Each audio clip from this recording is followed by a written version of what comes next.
ಪ್ರೀತಿಯ ವಿದ್ಯಾರ್ಥಿಗಳೇ, ಈ ದಿನ ನಾವು 9ನೇ ತರಗತಿಯ ತಾತ್ವಿಕ ವಿಭಾಗದಲ್ಲಿ ಬರುವಂತಹ ಅಧ್ಯಾಯವಾದಂತಹ ಸಾಮಾಜಿಕ ಆರೋಗ್ಯ, ಈ ಸಾಮಾಜಿಕ ಆರೋಗ್ಯದ ಬಗ್ಗೆ ನಾವು ನೋಡ್ತಾ ಹೋಗೋಣ. ಮೊದಲನೇದಾಗಿ ಸಾಮಾಜಿಕ ಆರೋಗ್ಯ ಬಗ್ಗೆ ತಿಳ್ಕೊಳ್ಳೋದಕ್ಕಿಂತ ಮುಂಚೆ ಸಮಾಜ ಅಂದರೆ ಸಮಾಜ ಅಂತಂದರೆ ನಾವು ಈಗ ಹೇಳ್ಬೋದು, ನಮ್ಮ ಮನೆ, ನಮ್ಮ ಅಪ್ಪ ಅಮ್ಮ, ಅಣ್ಣ ತಂಗಿ ಎಲ್ಲರೂ ಸೇರಿ ಒಂದು ಕುಟುಂಬ ಅಂತ ಅನಿಸ್ಕೊಳ್ತೀವಿ. ಆ ಕುಟುಂಬಗಳೆಲ್ಲ ಸೇರಿ ಒಂದು ಹಳ್ಳಿ ಅಂತ ಅನಿಸ್ಕೊಳ್ತೀವಿ. ಆ ಹಳ್ಳಿಗಳೆಲ್ಲ ಸೇರಿ ಒಂದು ಹೋಬಳಿ ಅನಿಸ್ಕೊಳ್ತೀವಿ. ಆ ಹೋಬಳಿಗಳೆಲ್ಲ ಸೇರಿ ಒಂದು ತಾಲೂಕು ಅನಿಸ್ಕೊಳ್ತೀವಿ, ಜಿಲ್ಲೆ ಅನಿಸ್ಕೊಳ್ತೀವಿ, ರಾಜ್ಯ ಅನ್ಕೊಳ್ತೀವಿ, ದೇಶ ಅನ್ಕೊಳ್ತೀವಿ. ಒಂದು ವ್ಯವಸ್ಥೆ ಏನಿದೆ, ಆ ವ್ಯವಸ್ಥೆಯ ಒಳಗಡೆ ಬರ್ತಕ್ಕಂತಹ ಒಂದು ಜನ ಸಮುದಾಯವನ್ನು ನಾವು ಸಮಾಜ ಅಂತ ಕರಿತೀವಿ. ಈಗ ನೀವು ನಿಮ್ಮ ಮನೆಯ ವಿಚಾರವನ್ನು ತಗೊಂಡ್ರೆ ನಮ್ಮ ಕುಟುಂಬ ಅಂತ ಹೇಳ್ತೀರ, ನಮ್ಮ ಸಮಾಜ ಅಂತ ಹೇಳೋದಿಲ್ಲ. ಹಲವಾರು ಕುಟುಂಬಗಳು ಸೇರಿ ಇರುವಂತಹ ಒಂದು ವ್ಯವಸ್ಥೆಯನ್ನು ನಾವು ಸಮಾಜ ಅಂತೇಳಿ ಕರಿಬೋದು. ಅಂತಹ ಸಮಾಜದಲ್ಲಿ ಆರೋಗ್ಯ ಎನ್ನುವಂಥದ್ದು ಯಾವ ರೀತಿ ಇದೆ? ಸಮಾಜಕ್ಕೆ ಆರೋಗ್ಯ ಇರುತ್ತಾ? ಇಲ್ಲ. ಸಮಾಜದ ಒಳಗಡೆ ಇರತಕ್ಕಂತಹ ಏನು ನಾವು ವ್ಯಕ್ತಿಗಳಿದ್ದೀವಿ, ಆ ವ್ಯಕ್ತಿಗಳ ಆರೋಗ್ಯವೇ ಸಮಾಜದ ಆರೋಗ್ಯ ಅಥವಾ ಸಾಮಾಜಿಕ ಆರೋಗ್ಯ. ಆ ಸಮಾಜದಲ್ಲಿರುವಂತಹ ಎಲ್ಲ ವ್ಯಕ್ತಿಗಳು ಆರೋಗ್ಯಕರವಾಗಿದ್ದರೆ ಆ ಸಮಾಜದ ಆರೋಗ್ಯ, ಸಾಮಾಜಿಕ ಆರೋಗ್ಯ ಚೆನ್ನಾಗಿದೆ ಅಂತೇಳಿ ನಾವು ಭಾವಿಸ್ಬೋದು. ಕೇವಲ ಒಂದು ಕುಟುಂಬ ಚೆನ್ನಾಗಿದ್ಬಿಟ್ಟು ಊರಲ್ಲೆಲ್ಲ ರೋಗ ಇದ್ದರೆ ಅಂತಹ ಒಂದು ಸಮಾಜದ ಆರೋಗ್ಯ ಸರಿ ಇದೆ ಅಂತ ನಾವು ಹೇಳೋಕ್ಕೆ ಬರೋದಿಲ್ಲ. ಹಾಗಾಗಿ ಇಂತಹ ಸಾಮಾಜಿಕ ಆರೋಗ್ಯ ಏನಿದೆ, ಈ ಸಾಮಾಜಿಕ ಆರೋಗ್ಯ ಬಹಳಷ್ಟು ಪ್ರಮುಖವಾದಂತಹ ಪಾತ್ರವನ್ನು ನಿರ್ವಹಿಸುತ್ತೆ. ಹಾಗಾಗಿ ಈ ಸಾಮಾಜಿಕ ಆರೋಗ್ಯದ ಬಗ್ಗೆ ನಾವು ನೋಡ್ತಾ ಹೋಗೋಣ. ಹಾಗಾದರೆ ಈ ಸಾಮಾಜಿಕ ಆರೋಗ್ಯದ ಅರ್ಥ ಮತ್ತು ಮಹತ್ವವನ್ನು ನೋಡ್ತಾ ಹೋಗೋಣ.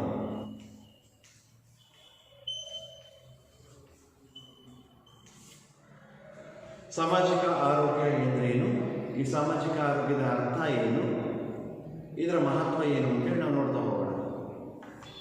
ಮೊದಲನೇದಾಗಿ, ಒಂದು ಆರೋಗ್ಯಕರವಾದಂತಹ ಸಮಾಜ ನಿರ್ಮಾಣ ಆಗಬೇಕು ಅಂತಂದರೆ, ನಾನು ನಿಮಗೆ ಮೊದಲೇ ಹೇಳಿದ್ದೀನಿ, ಒಂದು ಸಮಾಜ ಅಂದರೆ ಕೇವಲ ಕುಟುಂಬ ಅಲ್ಲ, ಹಲವಾರು ಕುಟುಂಬಗಳು ಸೇರಿ ಇರುವಂತಹ ಒಂದು ವ್ಯವಸ್ಥೆ ಏನಿದೆ, ಹಳ್ಳಿ ಆಗಿರ್ಬೋದು ಅಥವಾ ಹೋಬಳಿ ಆಗಿರ್ಬೋದು, ತಾಲೂಕು ಇರ್ಬೋದು, ಆ ವ್ಯವಸ್ಥೆಯಲ್ಲಿ ಬರುವಂತಹ ಜನರ ಆರೋಗ್ಯ ಉತ್ತಮವಾಗಿರಬೇಕು.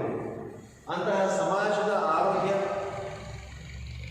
ಚೆನ್ನಾಗಿರಬೇಕು ಅಂತಂದರೆ ಅಲ್ಲಿ ಪ್ರತಿಯೊಬ್ಬ ನಾಗರಿಕ, ಅಲ್ಲಿರುವಂತಹ ಪ್ರತಿಯೊಬ್ಬ ಪ್ರಜೆಯ, ಪ್ರತಿಯೊಬ್ಬ ವ್ಯಕ್ತಿಯ ಮನಸ್ಸಿನಲ್ಲಿ ತನ್ನ ಆರೋಗ್ಯದ ಬಗ್ಗೆ ಕಾಳಜಿ ಇರಬೇಕು, ತನ್ನ ಆರೋಗ್ಯದ ಬಗ್ಗೆ ನಿಗಾ ಇರಬೇಕು. ಒಂದು ಕುಟುಂಬದಲ್ಲಿ ಎಲ್ಲರೂ ಕೂಡ ಆರೋಗ್ಯವಾಗಿದ್ದರೆ ಅಂತಹ ಹಲವಾರು ಕುಟುಂಬಗಳು ಆರೋಗ್ಯವಾಗಿದ್ದರೆ ಆ ಊರು ಆರೋಗ್ಯವಾಗಿರುತ್ತೆ. ಯಾವಾಗ ಪ್ರತಿಯೊಬ್ಬರಲ್ಲೂ ಕೂಡ ತಮ್ಮ ಆರೋಗ್ಯದ ಬಗ್ಗೆ ಕಾಳಜಿ ಇರಬೇಕು, ತಮ್ಮ ಆರೋಗ್ಯದ ಬಗ್ಗೆ ನಿಗಾ ಇರಬೇಕು, ಆ ಆರೋಗ್ಯದ ಬಗ್ಗೆ ತಿಳುವಳಿಕೆ ಇರಬೇಕು. ಆ ತಿಳುವಳಿಕೆ ಇದ್ದಂಥ ಸಂದರ್ಭದಲ್ಲಿ ಮಾತ್ರ ಆ ಸಮಾಜ ಆರೋಗ್ಯಕರವಾಗಿರಲಿಕ್ಕೆ ಸಾಧ್ಯ ಆಗುತ್ತೆ. ಹಾಗಾಗಿ ಪ್ರತಿಯೊಬ್ಬ ನಾಗರಿಕನಲ್ಲೂ ಕೂಡ ಆರೋಗ್ಯದ ಬಗ್ಗೆ ತಿಳುವಳಿಕೆ ಇರುವಂಥದ್ದು ಬಹಳಷ್ಟು ಅಗತ್ಯ ಇರುತ್ತೆ. ನಾವು ಸಾಮಾಜಿಕ ಆರೋಗ್ಯದ ಬಗ್ಗೆ ತಿಳಿಬೇಕಾದರೆ ಸಾಮಾಜಿಕ ಆರೋಗ್ಯದಕ್ಕಿಂತ ಮುಂಚೆ ಆರೋಗ್ಯದ ಬಗ್ಗೆ ತಿಳ್ಕೊಳ್ಬೇಕಾಗುತ್ತೆ. ಸಮಾಜ ಆರೋಗ್ಯ ಕಾಪಾಡೋದಕ್ಕಿಂತ ಮುಂಚೆ ವೈಯಕ್ತಿಕ ಆರೋಗ್ಯದ ಬಗ್ಗೆ ನಾವು ತಿಳ್ಕೊಳ್ಬೇಕಾಗುತ್ತೆ. ವೈಯಕ್ತಿಕ ಆರೋಗ್ಯ ಚೆನ್ನಾಗಿದ್ದರೆ ಆಟೋಮೆಟಿಕಲಿ ಸಮಾಜದ ಆರೋಗ್ಯನೂ ಕೂಡ, ಎಲ್ಲರ ಆರೋಗ್ಯನೂ ಕೂಡ ಅವ್ರ ಬಗ್ಗೆ ಕಾಳಜಿ ಇದ್ದರೆ ಅವರ ಆರೋಗ್ಯ ಚೆನ್ನಾಗಿದ್ದೇ ಇದೆ. ಸಾಮಾಜಿಕ ಆರೋಗ್ಯಕ್ಕಿಂತ ಮೊದಲು ನಾವು ಆರೋಗ್ಯದ ಮಹತ್ವವನ್ನು ತಿಳ್ಕೊಳ್ಬೇಕು. ಆ ಆರೋಗ್ಯದ ಮಹತ್ವವನ್ನು ತಿಳ್ಕೊಂಡ ನಂತರ ನಾವು ಸಮಾಜದ ಆರೋಗ್ಯದ ಬಗ್ಗೆ ತಿಳ್ಕೊಳ್ಬೇಕು. ಹಾಗಾಗಿ ಈ ಆರೋಗ್ಯ ಎನ್ನುವಂಥದ್ದು ಮತ್ತು ಸಾಮಾಜಿಕ ಆರೋಗ್ಯ ಎನ್ನುವಂಥದ್ದು ಏನಿದೆ, ಇದೆರಡೂ ಕೂಡ ಒಂದೇ ನಾಣ್ಯದ ಎರಡು ಮುಖ ಇದ್ದಾಗೆ. ಯಾವುದು? ಆರೋಗ್ಯ ಮತ್ತು ಸಾಮಾಜಿಕ ಆರೋಗ್ಯ ಎರಡೂ ಕೂಡ ಒಂದೇ ನಾಣ್ಯದ ಎರಡು ಮುಖಗಳಿದ್ದಂತೆ. ಹಾಗಾಗಿ ಈ ಸಾಮಾಜಿಕ ಆರೋಗ್ಯದ ಬಗ್ಗೆ ಹಲವಾರು ಪ್ರಸಿದ್ಧ ಲೇಖಕರುಗಳು, ಪ್ರಸಿದ್ಧ ಜ್ಞಾನಿಗಳು ತಮ್ಮದೇ ಆದಂತಹ ವ್ಯಾಖ್ಯಾನವನ್ನು ಈ ಸಾಮಾಜಿಕ ಆರೋಗ್ಯ ಎಂದರೇನು ಎನ್ನುವಂಥದ್ದಕ್ಕೆ ನೀಡಿದ್ದಾರೆ. ಹಾಗಾದರೆ ಅಂತಹ ಮಹನೀಯರ ವ್ಯಾಖ್ಯಾನವನ್ನು ನಾವೀಗ ನೋಡ್ತಾ ಹೋಗೋಣ. ಸಾಮಾಜಿಕ ಆರೋಗ್ಯ ಎಂದರೆ ಏನು ಅಂತಂದನ್ನು ನೋಡೋದಕ್ಕಿಂತ ಮೊದಲು ಸಾಮಾಜಿಕ ಆರೋಗ್ಯವನ್ನು ಕಾಪಾಡ್ಕೊಂಡು ಹೋಗಬೇಕಾದ್ರೆ ಸಮಾಜದಲ್ಲಿ ಪ್ರತಿಯೊಬ್ಬರ ಸಹಕಾರ ಅಗತ್ಯ. ಈಗ ಒಂದು ಊರಿನಲ್ಲಿ ಕೊಳಚೆ ಇದೆ, ಒಳಚರಂಡಿ ವ್ಯವಸ್ಥೆ ಇಲ್ಲ ಅಥವಾ ಚರಂಡಿ ವ್ಯವಸ್ಥೆ ಇಲ್ಲ. ನಾವೇನು ಮಾಡ್ತೀವಿ? ಹಳ್ಳಿಗಳಲ್ಲಿ ಇವೆಲ್ಲ ನೋಡಿದಿರ್ತಾನೆ, ನಿಮ್ಮ ಮನೆಗಳೆಲ್ಲ ಗೊತ್ತಾಗ್ತಿರ್ತಾನೆ. ನಾವೇನು ಮಾಡ್ತೀವಿ? ದನ ಕಟ್ಟಿರುವಂಥದ್ದು ನಮ್ಮ ಕೊಟ್ಟಿಗೆಯಿಂದ ದನ ತೊಳೆದಂಥ ನೀರು ಪೂರ್ತಿ ನಮ್ಮ ಮನೆಯಿಂದ ಮುಂದೆ ಹೋಗೋದಕ್ಕೆ ಬಿಡ್ತೀವಿ. ಬಟ್ಟೆ ತೊಳೆಯುವಂಥದ್ದನ್ನು ಮನೆಯಲ್ಲಿ ತೊಳಿತೀವಿ, ನೀರು ಹರಿದು ಸರಾಗವಾಗಿ ಊರಿನ ಹೊರಗೆ ಹೋಗ್ಲಿಕ್ಕೆ ಮಾಡೋದಿಲ್ಲ. ಸ್ನಾನ ಮಾಡಿದಂಥ ನೀರು ಕೂಡ ಇನ್ನೊಬ್ಬರ ಮನೆ ಮುಂದೆ ಹೋಗುತ್ತೆ. ಯಾವುದಾದ್ರು ಒಂದು ವ್ಯವಸ್ಥೆಯವರು ಆ ಒಂದು ಚರಂಡಿ ವ್ಯವಸ್ಥೆಯನ್ನು ಮಾಡೋಕ್ಕೆ ಬಂದಂಥ ಸಂದರ್ಭದಲ್ಲಿ ಅವರಷ್ಟೇ ಮಾಡ್ಕೊಂಡಿದ್ದಾರೆ, ನಮಗೆ ಬೇಡಪ್ಪ, ನಮ್ಮ ಜಾಗ ಹೋಗುತ್ತೆ, ಬೇಕು ಬೇಡ ಅನ್ನುವಂಥದ್ದನ್ನು ಮಾಡಿದರೆ ಅಲ್ಲಿ ಸಾಮಾಜಿಕ ಆರೋಗ್ಯ ಕಾಪಾಡಲಿಕ್ಕೆ ಸಾಧ್ಯ ಆಗೋದಿಲ್ಲ. ಈ ಸಾಮಾಜಿಕ ಆರೋಗ್ಯ ಒಂದು ವ್ಯವಸ್ಥೆಯಲ್ಲಿ ಸರಿಯಾಗಿರಬೇಕು ಅಂತಂದರೆ ಅಲ್ಲಿರುವಂತಹ ಎಲ್ಲರ ಸಹಕಾರ ಅಗತ್ಯ. ಯಾವ ರೀತಿ ಸಹಕಾರ ಆಗಿರಬೇಕು? ನೀವು ಶೌಚಾಲಯ ವ್ಯವಸ್ಥೆಯನ್ನು ನಿಮ್ಮ ಮನೆಯಿಂದ ಮುಂದಕ್ಕೆ ಹೋದರೆ ಅಲ್ಲಿಂದ ಅವರು ಮುಂದಕ್ಕೆ ಕಳಿಸ್ಕೊಳ್ತಾ ಊರಿನ ಹೊರಗಡೆ ಒಂದು ಕಡೆ ಹೋಗಿ ಶೇಖರಣೆ ಆಗೋ ರೀತಿಯಲ್ಲಿ ಮಾಡುವಂಥದ್ದು. ಅದಕ್ಕೆ ಏನು ಬೇಕು? ಅವ್ರ ಮನೆ ಮಾಡಿದ್ದಾರೆ, ನನ್ನ ಮನೆಯಿಂದ ಮುಂದೆ ಹೋದ್ರೂ ಸಾಕು, ನನಗೆ ಮುಂದಿನ ಬೇಕಾಗಿಲ್ಲ ಅನ್ನುವಂಥದ್ದು ಏನಾಗುತ್ತೆ? ಅವ್ರ ಮನೆಯಲ್ಲಿರುವಂತಹ ಗಲೀಜು ಕೊಳಚೆಯಿಂದಾಗಿ ನಮಗೆ ಹಲವಾರು ರೋಗಗಳು ತಗುಲುವಂಥ ಸಾಧ್ಯತೆಗಳಿರ್ತವೆ. ಹಾಗಾಗಿ ಇದರ ಬಗ್ಗೆ ಜ್ಞಾನ ಬೇಕು ಅಂತಂದರೆ ಎಲ್ಲರಲ್ಲೂ ಕೂಡ ಆರೋಗ್ಯದ ಬಗ್ಗೆ ಕಾಳಜಿ ಇರಬೇಕು, ಮತ್ತು ಎಲ್ಲರಲ್ಲೂ ಕೂಡ ಸಹಕಾರ ಮನೋಭಾವನೆ ಬೇಕು. ಆ ಒಂದು ವ್ಯವಸ್ಥೆ ಸರಿಯಾಗಿರಬೇಕು. ಆ ಸಮಾಜ ಉತ್ತಮವಾದ ಆರೋಗ್ಯಕರ ಪರಿಸರವನ್ನು ಹೊಂದಿರಬೇಕು ಅಂತಂದರೆ ಅಲ್ಲಿ ಕಡ್ಡಾಯವಾಗಿ ಏನಿರಬೇಕು? ಪ್ರತಿಯೊಬ್ಬರ ಸಹಕಾರ ಬಹಳಷ್ಟು ಅವಶ್ಯಕವಾಗಿದೆ. ಸಹಕಾರ ಒಂದೇ ಇದ್ರೂ ಸಾಕ? ಇಲ್ಲ. ಅದಕ್ಕೆ ಅವರಲ್ಲಿ ಯೋಗ್ಯವಾದಂತಹ ಜ್ಞಾನ ಇರಬೇಕು, ಮತ್ತೆ ಆ ಜ್ಞಾನವನ್ನು ರೂಢಿಸ್ಕೊಂಡು ಹೋಗ್ತಕ್ಕಂತಹ ಮನಸ್ಸಿರಬೇಕು, ಪದ್ಧತಿಯನ್ನು ಅವರು ಅಳವಡಿಸ್ಕೊಳ್ಬೇಕು. ಈಗ ನಾನು ಉದಾಹರಣೆನ ಹೇಳಿದೆ ನಿಮಗೆ. ನಿಮ್ಮ ಮನೆಯಲ್ಲಿ ಒಂದು ಕೊಟ್ಟಿಗೆ ದನ ತೊಳಿತೀರ, ತೊಳೆದಂಥ ನೀರು ಸೀದಾ ಹರಿದು ಹೋಗುತ್ತೆ, ಪಕ್ಕದ ಮನೆ ಮುಂದೆ ಹೋಗುತ್ತೆ. ಹರಿದುವಂಥ ಸಂದರ್ಭದಲ್ಲಿ ನೀವು ಪಕ್ಕದ ಮನೆಯವ್ರಿಗೆ ಹೇಳಿ, ಈ ನೀರು ನಿಮ್ಮ ಗಲೀಜಾಗುತ್ತೆ, ಅದಕ್ಕೋಸ್ಕರ ಏನು ಮಾಡೋಣ, ನಾವೆಲ್ಲರೂ ಇದನ್ನು ಒಂದು ಚರಂಡಿ ವ್ಯವಸ್ಥೆಯನ್ನು ಮಾಡಿಕೊಳ್ಳೋಣ, ಅಥವಾ ಒಂದು ವ್ಯವಸ್ಥೆಯಿಂದ ನಾವು ಚರಂಡಿ ವ್ಯವಸ್ಥೆ ಮಾಡಿಸ್ಕೊಳ್ಳೋಣ. ಈ ನೀರೆಲ್ಲ ಊರಿನ ಹೊರಗಡೆ ಹೋಗಿ ಒಂದು ಶೇಖರಣೆ ಆಗೋ ರೀತಿ ಮಾಡೋಣ. ನಮ್ಮ ಮನೆ ಮುಂದೆ ತಿಪ್ಪೆ ಹಾಕೋದು ಬೇಡ, ನಮ್ಮ ಮನೆ ಮುಂದೆ ನಾವು ಗಲೀಜು ಮಾಡ್ಕೊಳ್ಳೋದು ಬೇಡ, ನಮ್ಮ ಸುತ್ತಮುತ್ತಲ ಪರಿಸರವನ್ನು ನಾವು ಕ್ಲೀನಾಗಿ ಇಟ್ಕೊಳ್ಳೋಣ, ನಮ್ಮ ಮನೆಯನ್ನು ಕ್ಲೀನಾಗಿ ಇಟ್ಕೊಳ್ಳೋಣ. ಹೊರಗಡೆ ಎಲ್ಲೂ ಕೂಡ ನೀರು ನಿಲ್ಲದ ರೀತಿಯಲ್ಲಿ ನಾವು ಗುಂಡಿ ಗುಡ್ರಗಳಿದ್ರೆ ಅದನ್ನು ಮುಚ್ಕೊಳ್ಳೋಣ. ಈ ರೀತಿಯಾದಂತಹ ಜ್ಞಾನ ಅವರಲ್ಲಿರಬೇಕು. ಬರೀ ಜ್ಞಾನ ಇದ್ರೂ ಸಾಕಾಗಲ್ಲ, ಆ ಪ್ರತಿನಿತ್ಯ ಆ ಪರಿಸರವನ್ನು ಸ್ವಚ್ಛವಾಗಿ ಇಟ್ಕೊಳ್ಳುವಂತಹ ರೂಢಿ ಇರಬೇಕು. ಅದರೊಂದು ಅಭ್ಯಾಸವನ್ನು ಬೆಳೆಸ್ಕೊಳ್ಬೇಕು. ಈ ರೀತಿಯಾಗಿ ಅವರು ಆರೋಗ್ಯದ ಬಗ್ಗೆ ಕಾಳಜಿ ಇರಬೇಕು, ತಿಳುವಳಿಕೆ ಇರಬೇಕು. ತಿಳುವಳಿಕೆಯ ಜೊತೆಗೆ ಅವರಿಗೆ ಯೋಗ್ಯವಾದಂತಹ ಆರೋಗ್ಯದ ಬಗ್ಗೆ ಜ್ಞಾನ ಬೇಕು. ಆ ಜ್ಞಾನವನ್ನು ಪ್ರತಿನಿತ್ಯ ತಮ್ಮ ಜೀವನದಲ್ಲಿ ಅಳವಡಿಸಿಕೊಳ್ಳುವಂಥ ಒಂದು ಹವ್ಯಾಸ ಅವರಲ್ಲಿ ಇರಬೇಕಾಗುತ್ತೆ. ಇವೆಲ್ಲ ಮಾಡೋದ್ರಿಂದಾಗಿ ನಾವು ಒಂದು ಸಮಾಜದಲ್ಲಿ ಉತ್ತಮವಾದಂತಹ ಆರೋಗ್ಯವನ್ನು ಕಾಪಾಡಿಕೊಳ್ಳಲಿಕ್ಕೆ ಸಾಧ್ಯ ಆಗುತ್ತೆ. ಹಾಗಾದರೆ ಹಲವಾರು ಮಹನೀಯರು ಈ ಸಾಮಾಜಿಕ ಆರೋಗ್ಯದ ಬಗ್ಗೆ ವ್ಯಾಖ್ಯಾನವನ್ನು ನೀಡ್ತಾ ಹೋಗಿದ್ದಾರೆ. ಆ ವ್ಯಾಖ್ಯಾನವನ್ನು ನಾವು ನೋಡ್ತಾ ಹೋಗೋಣವಾ? ಎಸ್. ಮೊದಲನೇದಾಗಿ ಡಾಕ್ಟರ್ ವಿನ್ಸ್ಲೋ ಎನ್ನುವಂತಹ ಮಹನೀಯರು ನೀಡುವಂಥದ್ದು ಸಾಮಾಜಿಕ ಆರೋಗ್ಯ ಎಂದರೆ ಏನು ಎನ್ನುವಂಥದ್ದಕ್ಕೆ ಒಂದು ವ್ಯಾಖ್ಯಾನವನ್ನು ನೀಡ್ತಾ ಹೋಗ್ತಾರೆ. ಡಾಕ್ಟರ್ ವಿನ್ಸ್ಲೋ ಅವರ ಪ್ರಕಾರ ಸಮಾಜದ ಸುಸಂಘಟಿತ ಪ್ರಯತ್ನಗಳಿಂದ ಸಮಾಜದಲ್ಲಿರುವಂತಹ ಎಲ್ಲರೂ ಕೂಡ ಒಟ್ಟಿಗೂಡಿಬಿಟ್ಟು ಅವರ ಪ್ರಯತ್ನದ ಫಲವಾಗಿ ಒಂದು ವ್ಯವಸ್ಥೆಯನ್ನು ನಾವು ಒಳ್ಳೆಯ ರೀತಿ ಆರೋಗ್ಯಕರ ಪರಿಸರವನ್ನು ನಿರ್ಮಾಣ ಮಾಡಲಿಕ್ಕೆ ಸಾಧ್ಯ. ನಮ್ಮ ಮನೆಯವರಷ್ಟೇ ಮಾಡ್ತೀವಿ, ನಾನಷ್ಟೇ ಮಾಡ್ತೀನಿ ಅಂದ್ರೆ ಆಗೋದಿಲ್ಲ. ಆ ಸಮಾಜದಲ್ಲಿರುವಂತಹ ಎಲ್ಲರ ಸಂಘಟಿತವಾದಂಥ ಸುಸಂಘಟಿತ ಒಳ್ಳೆಯ ಉದ್ದೇಶಕ್ಕೋಸ್ಕರ ಅವರೆಲ್ಲರೂ ಒಟ್ಟಾಗಿ ಮಾಡುವಂತಹ ಕೆಲಸದಿಂದಾಗಿ ಒಳ್ಳೆಯ ಸಾಮಾಜಿಕ ಆರೋಗ್ಯ ನಿರ್ಮಾಣ ಆಗಲಿಕ್ಕೆ ಸಾಧ್ಯ. ಮತ್ತು ನಿರ್ಮಲ ಪರಿಸರವನ್ನು ನಿರ್ಮಿಸಬೇಕು. ಸ್ವಚ್ಛವಾದಂಥ ಗಾಳಿ ಬೆಳಕಿರಬೇಕು, ಗಿಡ ಬೆಳೆಸಬೇಕು, ಗಲೀಜೆಲ್ಲರೂ ನಿಲ್ಲೋದ ರೀತಿ ಮಾಡಬೇಕು. ಆಮೇಲೆ ಗುಂಡಿಗೊಟ್ಟುಗಳು ಇರಬಾರ್ದು, ಸೊಳ್ಳೆಗಳು ನಿಲ್ಲಬಾರ್ದು, ಚರಂಡಿ ನೀರಿನ ವ್ಯವಸ್ಥೆ ಹರಿದೋಗೋ ರೀತಿ ಇರಬೇಕು. ವೈಯಕ್ತಿಕವಾಗಿ ತಮ್ಮ ಆಹಾರವನ್ನು ಕಾಪಾಡಿಕೊಳ್ಬೇಕು, ತಮ್ಮ ಶುಚಿತ್ವವನ್ನು ಕಾಪಾಡಿಕೊಳ್ಬೇಕು. ಇವೆಲ್ಲವೂ ಜ್ಞಾನ, ಒಳ್ಳೆಯ ಪರಿಸರ ನಿರ್ಮಾಣ ಆಗಲಿಕ್ಕೆ ಸಾಧ್ಯ ಆಗುತ್ತೆ. ಏನಾದರೆ ಸುಸಂಘಟಿತವಾದಂಥ ಪ್ರಯತ್ನ ಇರಬೇಕು ಸಮಾಜದಲ್ಲಿ, ಮತ್ತು ನಿರ್ಮಲವಾದಂಥ ಪರಿಸರವನ್ನು ನಿರ್ಮಿಸಬೇಕು. ಎಲ್ಲರೂ ಒಟ್ಟುಗೂಡಿ ಮಾಡಿದಾಗ ಒಳ್ಳೆಯ ಪರಿಸರ ಆಗಲಿಕ್ಕೆ ಸಾಧ್ಯ ಆಗುತ್ತೆ. ಇದಾಗೋದ್ರಿಂದ ಏನಾಗುತ್ತೆ, ಬರುವಂತಹ ಕಾಯಿಲೆಗಳನ್ನು ನಾವು ತಡೆಗಟ್ಬೋದು. ಸಾಂಕ್ರಾಮಿಕ ಕಾಯಿಲೆಗಳಾಗಿರ್ಬೋದು, ಅಥವಾ ಈ ಪರಿಸರ ಹಾಳಾಗೋದ್ರಿಂದ ಏನೇನು ಕಾಯಿಲೆಗಳು ಬರ್ತಾವಲ್ಲ, ಈ ಎಲ್ಲ ಕಾಯಿಲೆಗಳನ್ನು ನಾವು ತಡಿಬೋದು. ಒಳ್ಳೆಯ ಪರಿಸರವನ್ನು ನಿರ್ಮಿಸಿದಂಥ ಸಂದರ್ಭದಲ್ಲಿ ಇಂಥ ಕಾಯಿಲೆಗಳನ್ನು ನಾವು ತಡಿಬೋದು. ಅಕಸ್ಮಾತ್ ಕಾಯಿಲೆ ಬಂದರೆ, ಯಾವುದಾದ್ರೂ ಕಾರಣಗಳಿಂದ ಕಾಯಿಲೆ ಬಂದರೆ ಅಂಥವರಿಗೆ ಯೋಗ್ಯ ವೈದ್ಯಕೀಯ ಚಿಕಿತ್ಸೆಯನ್ನು ಮತ್ತು ಆರೈಕೆಯನ್ನು, ಶುಶ್ರೂಷೆಯನ್ನು ಮಾಡಬೇಕು ಮತ್ತು ವೈದ್ಯಕೀಯ ಸೇವೆಯನ್ನು ಮಾಡಿಬಿಟ್ಟು ಆ ವ್ಯಕ್ತಿಗಳಿಗೆ ತಮ್ಮ ವೈಯಕ್ತಿಕ ಆರೋಗ್ಯದ ಬಗ್ಗೆ ಮಾಹಿತಿ ಕೊಡಬೇಕು. ನೋಡಪ್ಪ, ಈ ಥರ ಇರಬಾರ್ದು, ಈ ಥರ ಇದಕ್ಕೋಸ್ಕರನೇ ನಿನಗೆ ಈ ಥರ ಕಾಯಿಲೆ ಬಂತು, ಹಾಗಾಗಿ ನೀನು ಇನ್ನು ಮುಂದೆ ನಿನ್ನ ಶುಚಿತ್ವವನ್ನು ಕಾಪಾಡ್ಕೊಳ್ಕೋ, ನಿನ್ನ ಕುಟುಂಬದ ಶುಚಿತ್ವವನ್ನು ಕಾಪಾಡ್ಕೋ, ನಿನ್ನ ಸುತ್ತಮುತ್ತಲಿರುವಂತಹ ಜಾಗದ ಪರಿಸರವನ್ನು, ನಿನ್ನ ಶುಚಿತ್ವವನ್ನು ಕಾಪಾಡ್ಕೋ ಎನ್ನುವಂತಹ ಮಾರ್ಗದರ್ಶನವನ್ನು ನೀಡಬೇಕು. ಅಂದರೆ ಡಾಕ್ಟರ್ ವಿನ್ಸ್ಲೋ ಅವರ ಪ್ರಕಾರ ಏನು ಹಂಗಾದ್ರೆ,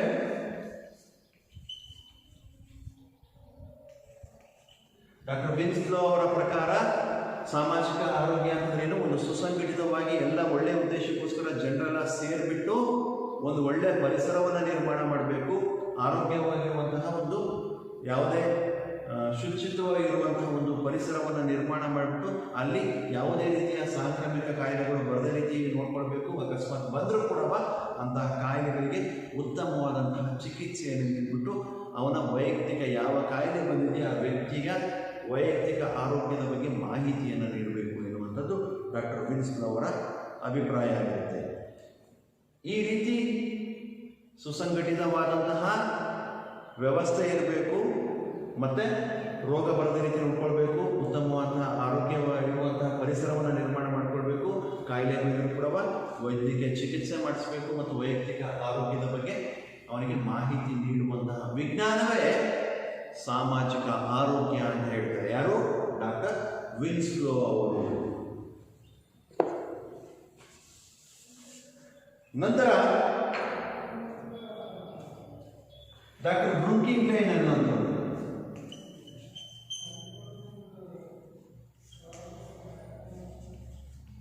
ಡಾಕ್ಟರ್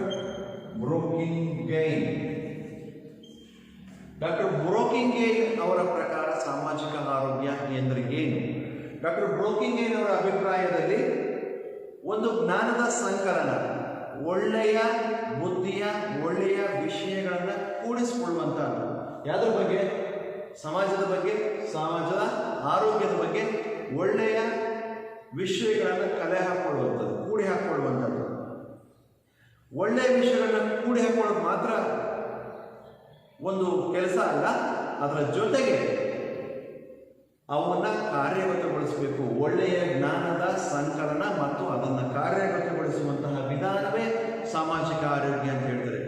ಒಳ್ಳೆಯ ಆರೋಗ್ಯದ ವಿಷಯಗಳನ್ನು ಕೂಡಿ ಹಾಕ್ಕೊಳ್ಬೇಕು ತನ್ನ ಮನಸ್ಸಿನಲ್ಲಿ ಮತ್ತು ಅಳವಡಿಸ್ಕೊಳ್ಬೇಕು, ಮತ್ತು ಅದನ್ನು ಅಳವಡಿಸ್ಕೊಳ್ತಾ ಹೋಗಬೇಕು. ಒಳ್ಳೆಯ ಜ್ಞಾನದ ಸಂಕಲನ ಮತ್ತು ಅದರ ಜೊತೆಗೆ ಅದನ್ನು ಕಾರ್ಯಗತಗೊಳಿಸುವಂತಹ ವಿಧಾನವೇ ಸಾಮಾಜಿಕ ಆರೋಗ್ಯ ಅಂತೇಳಿ ಹೇಳ್ತಾ ಹೋಗ್ತಾರೆ. ಡಾಕ್ಟರ್ ಬ್ರೂಕಿಂಗ್ಲೈನ್ ಮತ್ತು ಡಾಕ್ಟರ್ ವೈನ್ಸ್ ಅವರ ಅಭಿಪ್ರಾಯದಲ್ಲಿ ಸಾಮಾಜಿಕ ಆರೋಗ್ಯ ಅಂದ್ರೆ ಏನು ಅಂತ ನಾವು ನೋಡ್ತಾ ಹೋಗ್ತೀವಿ. ನಂತರದಲ್ಲಿ ಸಮಾಜವನ್ನು ಸಾಂಸರ್ಗಿಕವಾಗಿ ಹಾಗೂ ಉಳಿದ ರೋಗಗಳಿಂದ ಸಂರಕ್ಷಿಸಿ ಅದರ ಆರೋಗ್ಯವನ್ನು ಕಾಪಾಡಿಕೊಳ್ಳಲಿಕ್ಕೆ ಮತ್ತು ಉತ್ತಮಗೊಳಿಸಲಿಕ್ಕೆ ಸಮಾಜವನ್ನು ಒಟ್ಟುಗೂಡಿಸಿಬಿಟ್ಟು ಬೇರೆ ರೋಗಗಳು ಬರದ ರೀತಿಯಲ್ಲಿ ಉತ್ತಮವಾದಂತಹ ಸಮಾಜವನ್ನು, ಪರಿಸರವನ್ನು ನಿರ್ಮಾಣ ಮಾಡಿಬಿಟ್ಟು ಮಾಡಲಿಕ್ಕೆ ಏನು ಬೇಕು? ಆಹಾರದ ಕಲಬೆರಕೆಯನ್ನು ತಡಿಬೇಕು. ನಾವೆಲ್ಲರಿಗೂ ಗೊತ್ತಿದೆ, ಇವತ್ತು ನಾವು ತಿನ್ನುವಂತಹ, ಇವತ್ತು ಯಾಕೆ ಅತಿ ಚಿಕ್ಕ ವಯಸ್ಸಿನಲ್ಲಿಯೇ 30-40 ವರ್ಷದ ವಯಸ್ಸಿನವರಿಗೆ ನಾವು ಹೃದಯಾಘಾತವನ್ನು ನೋಡ್ತಾ ಇದ್ದೀವಿ. ಚಿಕ್ಕ ವಯಸ್ಸಿನವರಿಗೆ ಮಧುಮೇಹವನ್ನು ನೋಡ್ತಾ ಇದ್ದೀವಿ. ಶುಗರ್ ಅಂತ ಹೇಳಿ ಕರಿತೀವಲ್ಲ, ಚಿಕ್ಕ ವಯಸ್ಸಿನವರಿಗೆ ನೋಡ್ತಾ ಇದ್ದೀವಿ. ವಂಶ ಪಾರಂಪರ್ಯವಾಗಿ ಬರುವಂಥ ಕಾಯಿಲೆಗಳು ಇದ್ದಾವೆ. ಆದರೆ ಈ ಮಧುಮೇಹದಂಥ ಕಾಯಿಲೆಗಳು, ಹೃದಯಾಘಾತದಂತಹ ಕಾಯಿಲೆಗಳು, ಆಮೇಲೆ ಜೀವನ ಶೈಲಿಯ ರೋಗಗಳು, ಕ್ಯಾನ್ಸರ್ ಇರ್ಬೋದು, ಹೃದಯದ ಕಾಯಿಲೆಗಳಿರ್ಬೋದು, ಮೆದುಳಿನ ಕಾಯಿಲೆ ಇರ್ಬೋದು, ಈ ಎಲ್ಲ ಕಾಯಿಲೆಗಳು ಏನಕ್ಕೆ ಬರ್ತಿದ್ದಾವೆ? ಮುಖ್ಯವಾದಂಥದ್ದು ಆಹಾರದ ಕಲಬೆರಕೆ. ಏನಾಗ್ತಿದೆ ಆಹಾರದ ಕಲಬೆರಕೆ? ನಾವು ತಿನ್ನುವಂಥ ಪ್ರತಿಯೊಂದು ವಸ್ತುವು ಕೂಡ ವಿಷಯುಕ್ತವಾಗ್ತಾ ಇದೆ. ಆ ಸಸಿ ಬೀಜದಿಂದ ಹಿಡಿದುಬಿಟ್ಟು ಗಿಡದಿಂದ ಹಿಡಿದುಬಿಟ್ಟು ಅದು ಒಂದು ಮರವಾಗೋ ತನಕ ಅಥವಾ ಒಂದು ಫಸಲನ್ನು ಕೊಡೋ ತನಕ, ಒಂದು ಹಣ್ಣನ್ನು ಬಿಡೋ ತನಕ, ಒಂದು ತರಕಾರಿ ಆಗೋ ತನಕ ನಾವು ಪ್ರತಿದಿನ ಕಾಣ್ತಾ ಇದ್ದಾನೆ ಕ್ರಿಮಿನಾಶಕವನ್ನು ಬಳಸ್ತಾ ಇದ್ದೀವಿ. ಭೂಮಿಯ ಫಲವತ್ತತೆ ಕಾಪಾಡಿಕೊಳ್ಳಿಕ್ಕೆ ನಮಗೆ ಸಾಧ್ಯ ಆಗ್ತಾ ಇಲ್ಲ. ನಿಮಗೆ ಉದಾಹರಣೆಗೆ ಹೇಳೋದಾದರೆ ದಾಳಿಂಬೆ ಹಣ್ಣು ನೀವೆಲ್ಲ ನೋಡಿದ್ದೀರಲ್ವ? ಆ ದಾಳಿಂಬೆ ಹಣ್ಣನ್ನು ನೋಡಿ ನೀವು ಆ ದಾಳಿಂಬೆ ಹಣ್ಣನ್ನು ಅದು ಸಸಿ ಹಾಕ್ಬೇಕಾದ್ರೆ ಔಷಧಿಯಲ್ಲೇ ಬೆಳೆಸ್ತಾರೆ. ಅದು ಬೆಳೀಲಿಕ್ಕೂ ಕೂಡ ಔಷಧಿಯನ್ನು ಯಥೇಚ್ಛವಾಗಿ ಬಳಸ್ತಾರೆ. ಮತ್ತು ಅದು ಗಿಡ ಫಲವತ್ತಾಗಿ ಬರಲಿಕ್ಕೆ ಔಷಧಿಯನ್ನು ಬಳಸ್ತಾರೆ. ಮತ್ತು ಆ ಗಿಡ ಒಣಗಲಿಕ್ಕೆ ಔಷಧಿಯನ್ನು ಬಳಸ್ತಾರೆ. ಮತ್ತು ಆ ಗಿಡ ಈಚಾಗಲಿಕ್ಕೆ ಔಷಧಿಯನ್ನು ಬಳಸ್ತಾರೆ, ಕ್ರಿಮಿನಾಶಕವನ್ನು. ಈಚಾದಮೇಲೆ ಆ ಹಣ್ಣು ಕಾಯಿ ಬರೋದಕ್ಕೆ, ದಪ್ಪ ಆಗಲಿಕ್ಕೆ ಔಷಧಿಯನ್ನು ಬಳಸ್ತಾರೆ. ಮತ್ತು ಆ ಹಣ್ಣು ಬಣ್ಣ ಬರಲಿಕ್ಕೂ ಕೂಡ ಔಷಧಿಯನ್ನು ಬಳಸ್ತಾರೆ. ಯೋಚನೆ ಮಾಡಿ, ಆ ಹುಟ್ಟಿದ ಬೀಜದಿಂದ ಒಂದು ಉದಾಹರಣೆ ಹೇಳ್ತಾ ಇದ್ದೀನಿ ಅಷ್ಟೇ ನಿಮಗೆ. ಅಷ್ಟು ಸಣ್ಣ ಹುಟ್ಟಿನಿಂದ ಹಿಡಿದು ಆ ಹಣ್ಣು ಎಷ್ಟು ದಪ್ಪ ಆಗಿಬಿಟ್ಟು ಒಂದು 3/4 kg 1 kg ಬರೋ ತನಕ ಸೈಜ್ ಬರ್ತವೆ. ಅಂದರೆ ನಾವು ಯಾವ ಮಟ್ಟದ ವಿಷವನ್ನು ನೇರವಾಗಿ ನಮ್ಮ ಶರೀರಕ್ಕೆ ತೆಗೆದುಕೊಳ್ತಾ ಇದ್ದೀವಿ ಅಂತೇಳಿ ಅರ್ಥ ಮಾಡ್ಕೊಳ್ಳಿ. ನಿಮ್ಮೆಲ್ಲರಿಗೂ ಗೊತ್ತೇ ಇದೆ, ಏನು ಮಾಡ್ತಾಯಿದ್ರು, ನಾವೆಲ್ಲರೂ ಕೂಡ ರೈತ ವರ್ಗದಿಂದ ಬಂದಿರುವಂಥವ್ರು. ಇಲ್ಲಿ ಯಾರು ಕೂಡ ನಾವು ದೊಡ್ಡ ದೊಡ್ಡ ಅಧಿಕಾರಿಗಳಾಗಿ ಯಾರು ಕೂಡ ಇಲ್ಲ, ಎಲ್ಲರೂ ರೈತ ಕುಟುಂಬದಿಂದ ಬಂದಿರುತ್ತಾರೋ. ಹೌದಾನೆ? ನಾವೆಲ್ಲ ಏನು ಮಾಡ್ತಾ ಇದ್ವಿ? ಇವತ್ತೆಲ್ಲ ಯಥೇಚ್ಛವಾಗಿ ಇಲ್ಲೆಲ್ಲ ಏನು ಬೆಳೀತಾ ಇದ್ವಿ? ಮೆಕ್ಕೆಜೋಳವನ್ನು ಬೆಳೀತಾ ಇದ್ದೀವಿ. ಹಿಂದೆಲ್ಲ ಅಕ್ಕಡಿ ಅಂತ ಆಗ್ತಾ ಇದ್ರು, ಗೊತ್ತಲ್ವಾ? 6 ಸಾಲು 4 ಸಾಲು ಮೆಕ್ಕೆಜೋಳ ಹಾಕಿದ್ರೆ 1 ಸಾಲು ತೊಗರಿಯನ್ನು ಹಾಕ್ತಾ ಇದ್ರು. ಆ ಮೆಕ್ಕೆಜೋಳದ ಹೊಲದ ಮಧ್ಯದಲ್ಲಿ ಏನು ಮಾಡ್ತಾ ಇದ್ವಿ ನಾವು? ನಮ್ಮ ಮನೆಗೆ ಬೇಕಾದಂಥ ಈರುಳ್ಳಿ, ಮೆಣಸಿನ್ಕಾಯಿ, ಕೊತ್ತಂಬರಿ, ತರಕಾರಿಗಳು ಏನು ಬೇಕು ಎಲ್ಲದನ್ನು ಕೂಡ ನಾವು ಅದರಲ್ಲಿ ಬೆಳೀತಾ ಇದ್ವಿ. ಯಾಕೆ ಒಂದು ಮಧ್ಯದಲ್ಲಿ ಬೆಳೀತಾ ಇದ್ರು ಅಂತಂದರೆ, ಹೊರಗಿನ ಜನರಿಗೆ ತರಕಾರಿ ಹಾಕಿದ್ದಾರೆ ಅಂತೇಳಿ ಗೊತ್ತಾಗ್ತಿದ್ದಿಲ್ಲ. ಆಮೇಲೆ ಅಲ್ಲಿ ಕಳ್ತನ ಆಗ್ತಿದ್ದಿಲ್ಲ. ಯಾಕೆ ಆಗ್ತಿದ್ದಿಲ್ಲ? ಎಲ್ಲರ ಹೊಲದಲ್ಲೂ ಸಾಮಾನ್ಯವಾಗಿ ಅದನ್ನೇ ಬೆಳೀತಾ ಇದ್ರು. ಇನ್ನೊಬ್ಬರ ಹೊಲದಲ್ಲೂ ಕಳ್ತನ ಮಾಡಬೇಕು ಅನ್ನೋ ಅವಶ್ಯಕತೆ ಇರ್ತಿದ್ದಿಲ್ಲ. ತನ್ನ ಕುಟುಂಬಕ್ಕೆ ಒಂದು ವಾರಕ್ಕೆ ಬೇಕಾದಷ್ಟು, ಒಂದು ತಿಂಗಳಿಗೆ ಬೇಕಾದಷ್ಟು ತರಕಾರಿಗಳನ್ನು, ಕಾಯಿ ಪಲ್ಯಗಳನ್ನು ಎಲ್ಲದೂ ಕೂಡ ತನ್ನ ಹೊಲದಲ್ಲಿ ತಾನೇ ಬೆಳೆಯುವಂತಹ ಪರಿಸ್ಥಿತಿ ಹಿಂದೆ ಇತ್ತು. ಈಗ ಮನುಷ್ಯ ಬಹಳಷ್ಟು ಸುಲಭ ಆಗ್ತಾ ಹೋಗ್ತಾ ಇದೆ. ಬಹಳಷ್ಟು ಈಸಿ ಗೋಯಿಂಗ್, ಬಹಳ ಸುಲಭವಾಗಿ ಜೀವನ. ತನ್ನ ಹೊಲ ಇದ್ದು, ತನ್ನ ನೀರಿದ್ದು, ಎಲ್ಲ ಇದ್ದು ಕೂಡ ಏನು ಮಾಡ್ತಾನೆ? ಸಂತೆಗೆ ಹೋಗ್ತಾನೆ, ಇಲ್ಲ ದುರ್ಗಕ್ಕೆ ಹೋಗ್ತಾರೆ, ಸಿಟಿಗೆ ಹೋಗ್ಬಿಟ್ಟು ತರಕಾರಿ ತರುವಂಥ ಒಂದು ಹವ್ಯಾಸವನ್ನು ಬೆಳೆಸ್ಕೊಳ್ಳುವಂಥದ್ದು. ನಿಮಗೆ ಗೊತ್ತಿದೆಯಾ ಯಾವ ರೀತಿ ಸಿಟಿಲಿ ಬರುವಂತಹ, ನಗರದಲ್ಲಿ ಬರುವಂಥ ತರಕಾರಿಗಳು ಹೆಂಗಿದೆ ಅಂತ ಗೊತ್ತಿರುತ್ತೆ ನಿಮಗೆ? ಕ್ಯಾರೆಟ್ ನೋಡಿದ್ದೀರಲ್ವ? ಎಷ್ಟು ಚೆನ್ನಾಗಿ, ಎಷ್ಟು ದೊಡ್ಡದಾಗಿ, ನಮ್ಮ ಮನೆಯಲ್ಲೂ ಕೂಡ ಬೆಳೆದ್ರೆ ಬೆಳೆಯೋದಿಲ್ಲ, ಅಷ್ಟು ಚೆನ್ನಾಗಿರುತ್ತೆ. ಯಾವ ರೀತಿ ಬೆಳೀತಾರೆ, ಯಾವ ರೀತಿ ತುಳಿತಾರೆ ಗೊತ್ತಾ ನಿಮಗೆ? ನಗರದಿಂದ ಹೊರ ವಲಯದಲ್ಲಿ ಹೋಗುವಂಥ ಎಲ್ಲ ಕೊಳಚೆ ನೀರು ಒಂದು ಕಡೆ ಹೋಗಿ ಶೇಖರಣೆ ಆಗುತ್ತಲ್ಲ, ಆ ನೀರನ್ನು ಬಳಸಿಬಿಟ್ಟು ತರಕಾರಿನ ಬೆಳೀತಾರೆ. ಆ ನೀರನ್ನು ಬಳಸಿ ತರಕಾರಿಯನ್ನು ಬೆಳೆದು ಅದೇ ಕೊಳಚೆ ನೀರಲ್ಲಿ ತೊಳೆದು ತಂದು ಮಾರ್ಕೆಟಿಗೆ ಇಡ್ತಾರೆ. ಸೊಪ್ಪಾಗಿರ್ಬೋದು, ತರಕಾರಿ ಆಗಿರ್ಬೋದು. ಅಂಥ ಸಂದರ್ಭದಲ್ಲಿ ನಾವು ಎಂಥ ವಿಷಯುಕ್ತವಾದ ಆಹಾರವನ್ನು ಸೇವಿಸ್ತಾ ಇದ್ದೀವಿ ಅಂತೇಳಿ ಯೋಚನೆ ಮಾಡಿ. ಇದೊಂದು ಉದಾಹರಣೆ ಹೇಳಿದಷ್ಟು ನಿಮಗೆ. ಈ ಥರ ನಾವು ಪ್ರತಿಯೊಂದು ತಿನ್ನುವಂತಹ ಆಹಾರ ಎಲ್ಲದೂ ಕೂಡ ವಿಷಯುಕ್ತಿಯಿಂದ ಕೂಡಿದೆ. ಹಾಗಾಗಿ ಏನು ಮಾಡ್ತಾ ಇದ್ದೀವಿ ನೋಡಿ, ಮೊದಲ ಎಷ್ಟು ಹಸನಾಗಿರ್ತಿದ್ವು ಕಾಳು ಕಡಿಗಳೆಲ್ಲವು. ಈಗ ವ್ಯಾಪಾರಸ್ಥ ಏನು ಮಾಡಿದರೆ, ಒಂದು ಪ್ಯಾಕೆಟ್ ಬೇಳೆ ಬರ್ತಿದೆ, ಒಂದು ಪ್ಯಾಕೆಟ್ ಗೋಧಿ ಬರ್ತಿದೆ ಅಂತ ಆ ಪ್ಯಾಕೆಟಲ್ಲಿ ಒಂದು 4 kg 5 kg ಕಲ್ಲನ್ನು ಮಿಕ್ಸ್ ಮಾಡುವಂಥದ್ದು. ತಮ್ಮ ಜೀವನಕ್ಕೋಸ್ಕರ ಸಾಮಾನ್ಯ ಜನರ ಜೀವನದಲ್ಲಿ ಆಟ ಆಡುವಂಥದ್ದು, ವಿಷ ಬಳಿಸುವಂತಹ ಕೆಲಸವನ್ನು, ಕಲಬೆರಕೆ ಮಾಡುವಂಥದ್ದು ಒಂದು ಸಾಮಾನ್ಯವಾಗಿ ಕಾಣ್ತಾ ಇರುವಂಥದ್ದು. ಇಂಥ ಕಲಬೆರಕೆಯನ್ನು ತಡಿಬೇಕಾಗುತ್ತೆ. ನೀರಿನ ಮಲಿನತೆ ಇವತ್ತು ಏನಾಗಿದೆ ನೀವೆಲ್ಲರಿಗೂ ಗೊತ್ತಿದೆ. ನೀರಿನ ಮಲಿನತೆ ಯಾವ ಥರ ಇದೆ ಅಂತ. ಎಲ್ಲೂ ಕೂಡ ಶುದ್ಧ ಕುಡಿಯುವ ನೀರಿಲ್ಲ. ನೀವೊಂದು ಅರ್ಥ ಮಾಡ್ಕೊಳ್ಬೇಕು, 70%ಕ್ಕಿಂತ ಹೆಚ್ಚು ಕಾಯಿಲೆಗಳು ಏನು ಬರ್ತಾ ಇದ್ದಾವೆ ಇವತ್ತು ನಮ್ಮ ದೇಶದಲ್ಲಿ, ಇವತ್ತು 70%ಕ್ಕಿಂತ ಹೆಚ್ಚು ಕಾಯಿಲೆಗಳು ಏನು ಬರ್ತಾ ಇದ್ದಾವೆ, ಈ ಎಲ್ಲ ಕಾಯಿಲೆಗಳಿಗೆ ಪ್ರಮುಖವಾದಂತಹ ಕಾರಣ ಶುದ್ಧ ಕುಡಿಯುವ ನೀರು ಇಲ್ಲದೆ ಇರುವಂಥದ್ದು. ಶುದ್ಧ ಕುಡಿಯುವ ನೀರು ಇಲ್ಲದೆ ಇರುವಂಥದ್ದು. ನೀವು ಹೇಳ್ಬೋದು ಸರ್ ಹಿಂದೆಲ್ಲ ಇದೇ ಶುದ್ಧ ಕುಡಿಯುವ ನೀರೇ ಇತ್ತ, ಇದೇ ಫಿಲ್ಟರ್ಗಳಿದ್ವಾ, ಇದೇ ಫಿಲ್ಟರ್ ನೀರನ್ನು ಕುಡಿತಾ ಇಲ್ಲ. ನಿಮಗೆ ಗೊತ್ತಿದೆ, ನಿಮ್ಮ ತಂದೆ ತಾಯಿಗಳನ್ನ ಕೇಳಿ, ನಿಮ್ಮ ಅಜ್ಜ ಅಜ್ಜನ ಕೇಳಿ, ಎಲ್ಲೋ ಒಂದು ಕಡೆ ಹೋಗ್ತಾ ಇದ್ದಾರೆ, ಕೆಲಸಕ್ಕೆ ಹೋಗ್ತಾ ಇದ್ದಾರೆ, ಯಾವುದೋ ಒಂದು ಗುಂಡಿಲಿ ನೀರು ಬೀಳ್ತಾ ಇದೆ, ಗುಂಡಿಲಿ ನೀರು ನಿಂತಾ ಇತ್ತು, ಅದೇ ನೀರನ್ನು ಕುಡಿತಾ ಇದ್ರು. ಗೊತ್ತಾನೆ ಆರೋಗ್ಯದಲ್ಲಿ ನೀರು ಏರುಪೇರು ಇರಲಿಲ್ಲ. ಹಾಗಾದರೆ ಅವರಿಗಿಂತ ಕಾರಣ ಇವ್ರಿಗೆ ಯಾಕೆ ಬರುತ್ತೆ? ಪ್ರಮುಖವಾದಂತಹ ಕಾರಣ ಅವರಲ್ಲಿ ರೋಗ ನಿರೋಧಕ ಶಕ್ತಿ ಹೆಚ್ಚಿತ್ತು. ರೋಗವನ್ನು ತಡಿತಕ್ಕಂತಹ ಶಕ್ತಿ ಅವರಲ್ಲಿ ಜಾಸ್ತಿ ಇತ್ತು. ಯಾಕೆಂದರೆ ಅಷ್ಟು ಮೈಯಿಂದ ಬೆವರಿಸ್ತಾ ಇದ್ರು, ಅಷ್ಟು ಕೆಲಸವನ್ನು ಮಾಡ್ತಾ ಇದ್ರು ಅವರು. ಅದಾದ ನಂತರ ಶುದ್ಧ ಆಹಾರವನ್ನು ಸೇವನೆ ಮಾಡ್ತಾ ಇದ್ರು, ಅಷ್ಟೇ ಮೈ ದಣಿಸ್ತಾ ಇತ್ತು, ದೈಹಿಕ ಚಟುವಟಿಕೆ ಇರ್ತಾ ಇತ್ತು. ಇವತ್ತೇನು ಮಾಡ್ತಿದ್ದೀವಿ? ದೈಹಿಕ ಚಟುವಟಿಕೆ ಏನೂ ಇಲ್ಲ, ಉತ್ತಮವಾದ ಆಹಾರವೇನೂ ಇಲ್ಲ, ಅದರ ಪರಿಣಾಮವಾಗಿ ಉತ್ತಮ ನೀರು ಇಲ್ಲದೆ ಇರೋದಕ್ಕೆ ಏನಾಗ್ತಾ ಇದೆ? ನೀವು ಅಬ್ಸರ್ವ್ ಮಾಡಿ, ನಾವೆಲ್ಲರೂ ಹೋದರೆ ಈಗ ಎಲ್ಲರೂ ಕೂಡ ಬಿಸ್ಲೇರಿ ನೀರನ್ನು ಬಳಸ್ತೀವಿ. ಶುದ್ಧ ಕುಡಿಯುವ ನೀರು ಇಲ್ಲ, ಒಂದು 5 ರೂಪಾಯಿ ಕೊಟ್ಟು ಕ್ಯಾನಲ್ಲಿ ನೀರು ತರ್ತೀವಿ. ಇನ್ನೆಲ್ಲ ಇದೇ ಇದ್ದಿಲ್ಲ, ಇದೇ ಬೋರ್ವೆಲಲ್ಲಿ ಬಳಸ್ತಾ ಇದ್ವಿ, ಇದೇ ಪೈಪ್ಲೈನಲ್ಲಿ ಬರ್ತಕ್ಕಂಥ ನೀರನ್ನು ಬಳಸ್ತಾ ಇದ್ವಿ.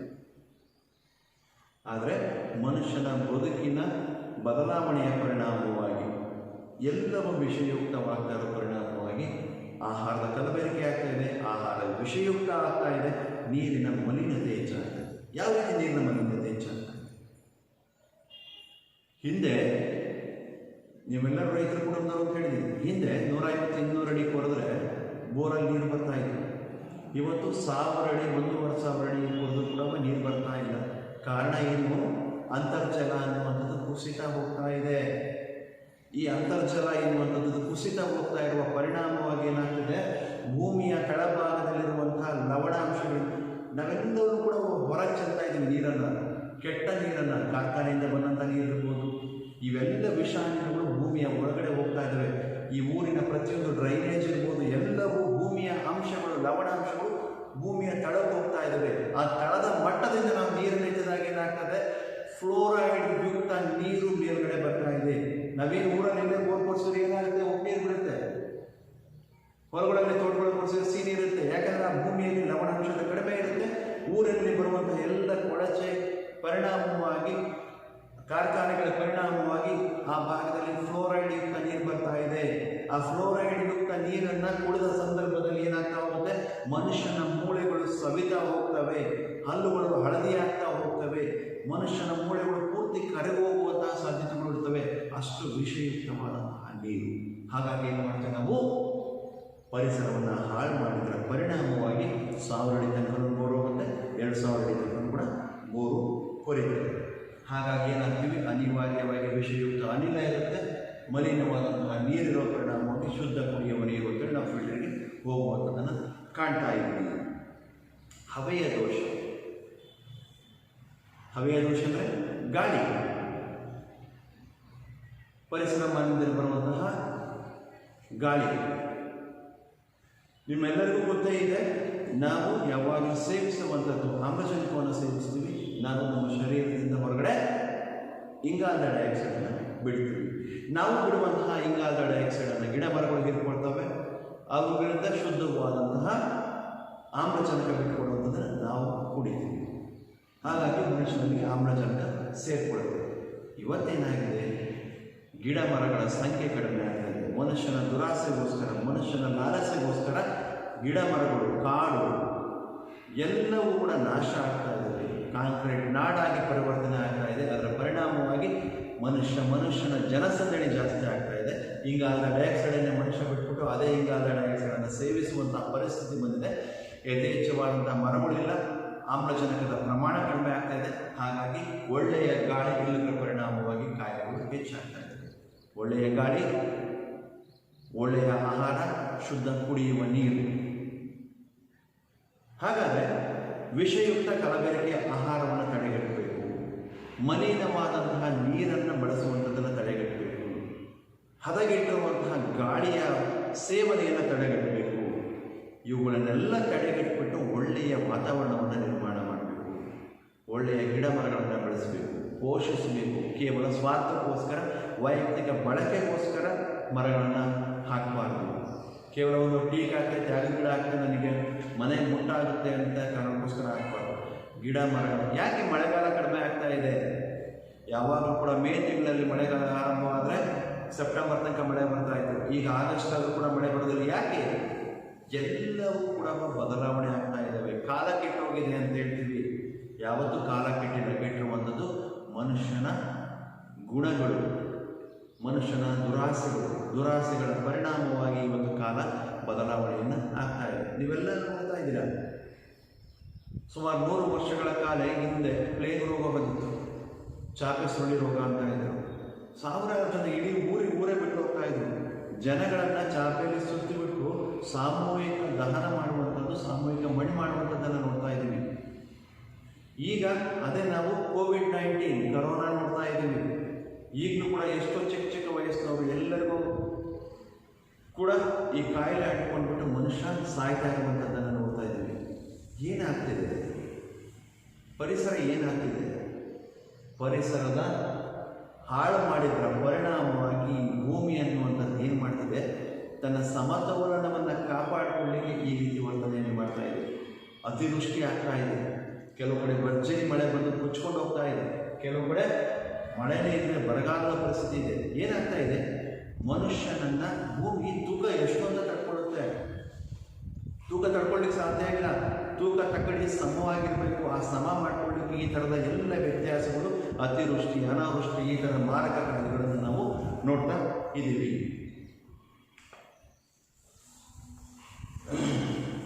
ಒಳ್ಳೆಯ ಕಲಬೆರಕೆಯಾದಂತಹ ನೀರು, ಕಲುಷಿತವಾದಂತಹ ಆಹಾರ, ಇವೆಲ್ಲ ಉತ್ತಮವಾದ ಗಾಳಿ, ಕಲುಷಿತವಾದ ಗಾಳಿ, ಇವನ್ನೆಲ್ಲ ಬಿಟ್ಬಿಟ್ಟು ಒಂದು ಒಳ್ಳೆಯ ವಾತಾವರಣವನ್ನು ನಿರ್ಮಾಣ ಮಾಡಬೇಕು. ಈ ಒಳ್ಳೆಯ ವಾತಾವರಣವನ್ನು ನಿರ್ಮಾಣ ಮಾಡಬೇಕು ಅಂದರೆ ಎಲ್ಲರಲ್ಲಿ ಒಗ್ಗಟ್ಟು ಬೇಕು, ಐಕ್ಯತೆ ಬೇಕು.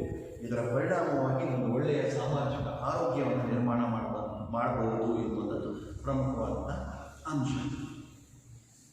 ಇನ್ನು ಪ್ರತಿಯೊಬ್ಬ ನಾಗರಿಕರು ಕೂಡ ಈ ಸಾಮಾಜಿಕ ಆರೋಗ್ಯದ ಬಗ್ಗೆ ತಿಳ್ಕೊಂಡಿರಬೇಕು ಮತ್ತು ಅದನ್ನು ಪಾಲನೆ ಮಾಡಬೇಕು.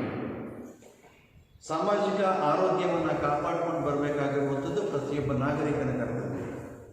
ಸಾಮಾಜಿಕ ಆರೋಗ್ಯವನ್ನು ಕಾಪಾಡ್ಕೊಳ್ಬೇಕಾದಂಥದ್ದು ಪ್ರತಿಯೊಬ್ಬ ನಾಗರಿಕನ ಕರ್ತವ್ಯ. ಯಾಕೆಂದರೆ ಒಬ್ಬ ನಾಗರಿಕ ಪ್ರಜ್ಞಾವಂತ ಆದರೆ, ಆರೋಗ್ಯದ ಬಗ್ಗೆ ಕಾಳಜಿ ಇದ್ದರೆ, ಪ್ರತಿಯೊಬ್ಬರಿಗೂ ಆ ರೀತಿ ಕಾಳಜಿ ಬೆಳೀತಾ ಹೋದರೆ ಆ ಸಮಾಜ ಸುಲಭವಾಗಿ ಆರೋಗ್ಯಯುತವಾದ ಸಮಾಜ ಆಗಿರಲಿಕ್ಕೆ ಸಾಧ್ಯ ಆಗುತ್ತೆ.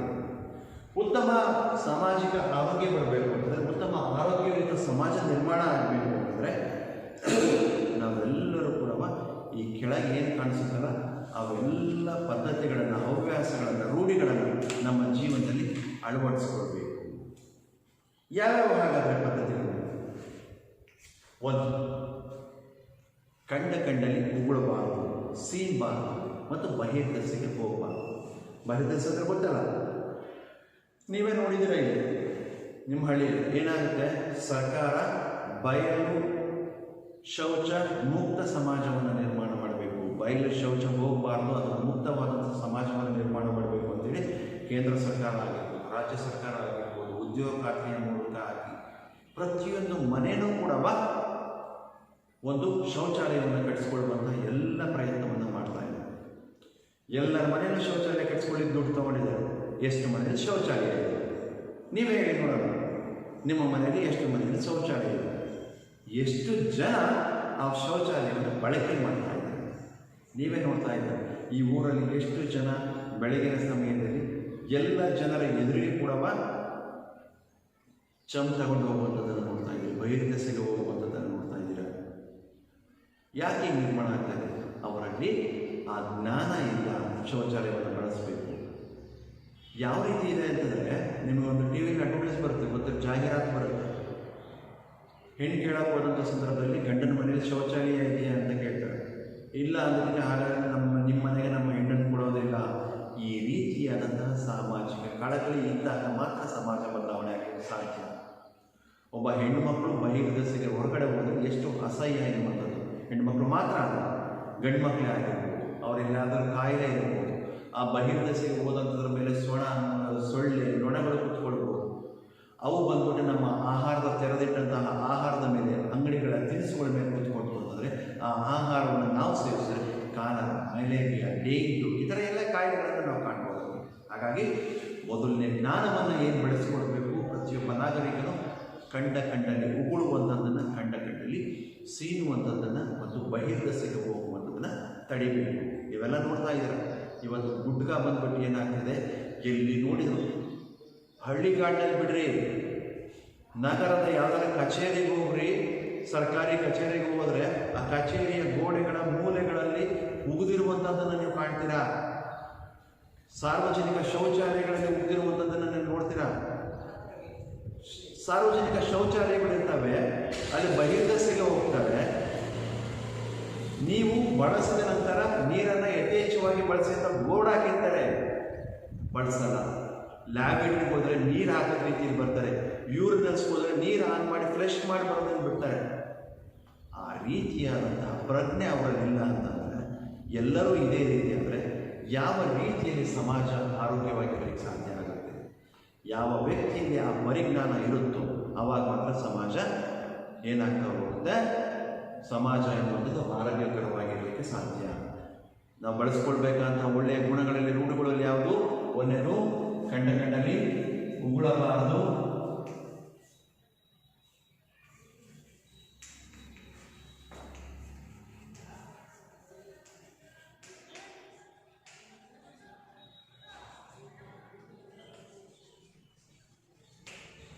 ಕಂಡಲ್ಲಿ ಉಗುಳಬಾರದು, ಸೀನಬಾರದು ಮತ್ತು ಬಹಿರ್ದೆಸೆಗೆ ಹೋಗಬಾರದು.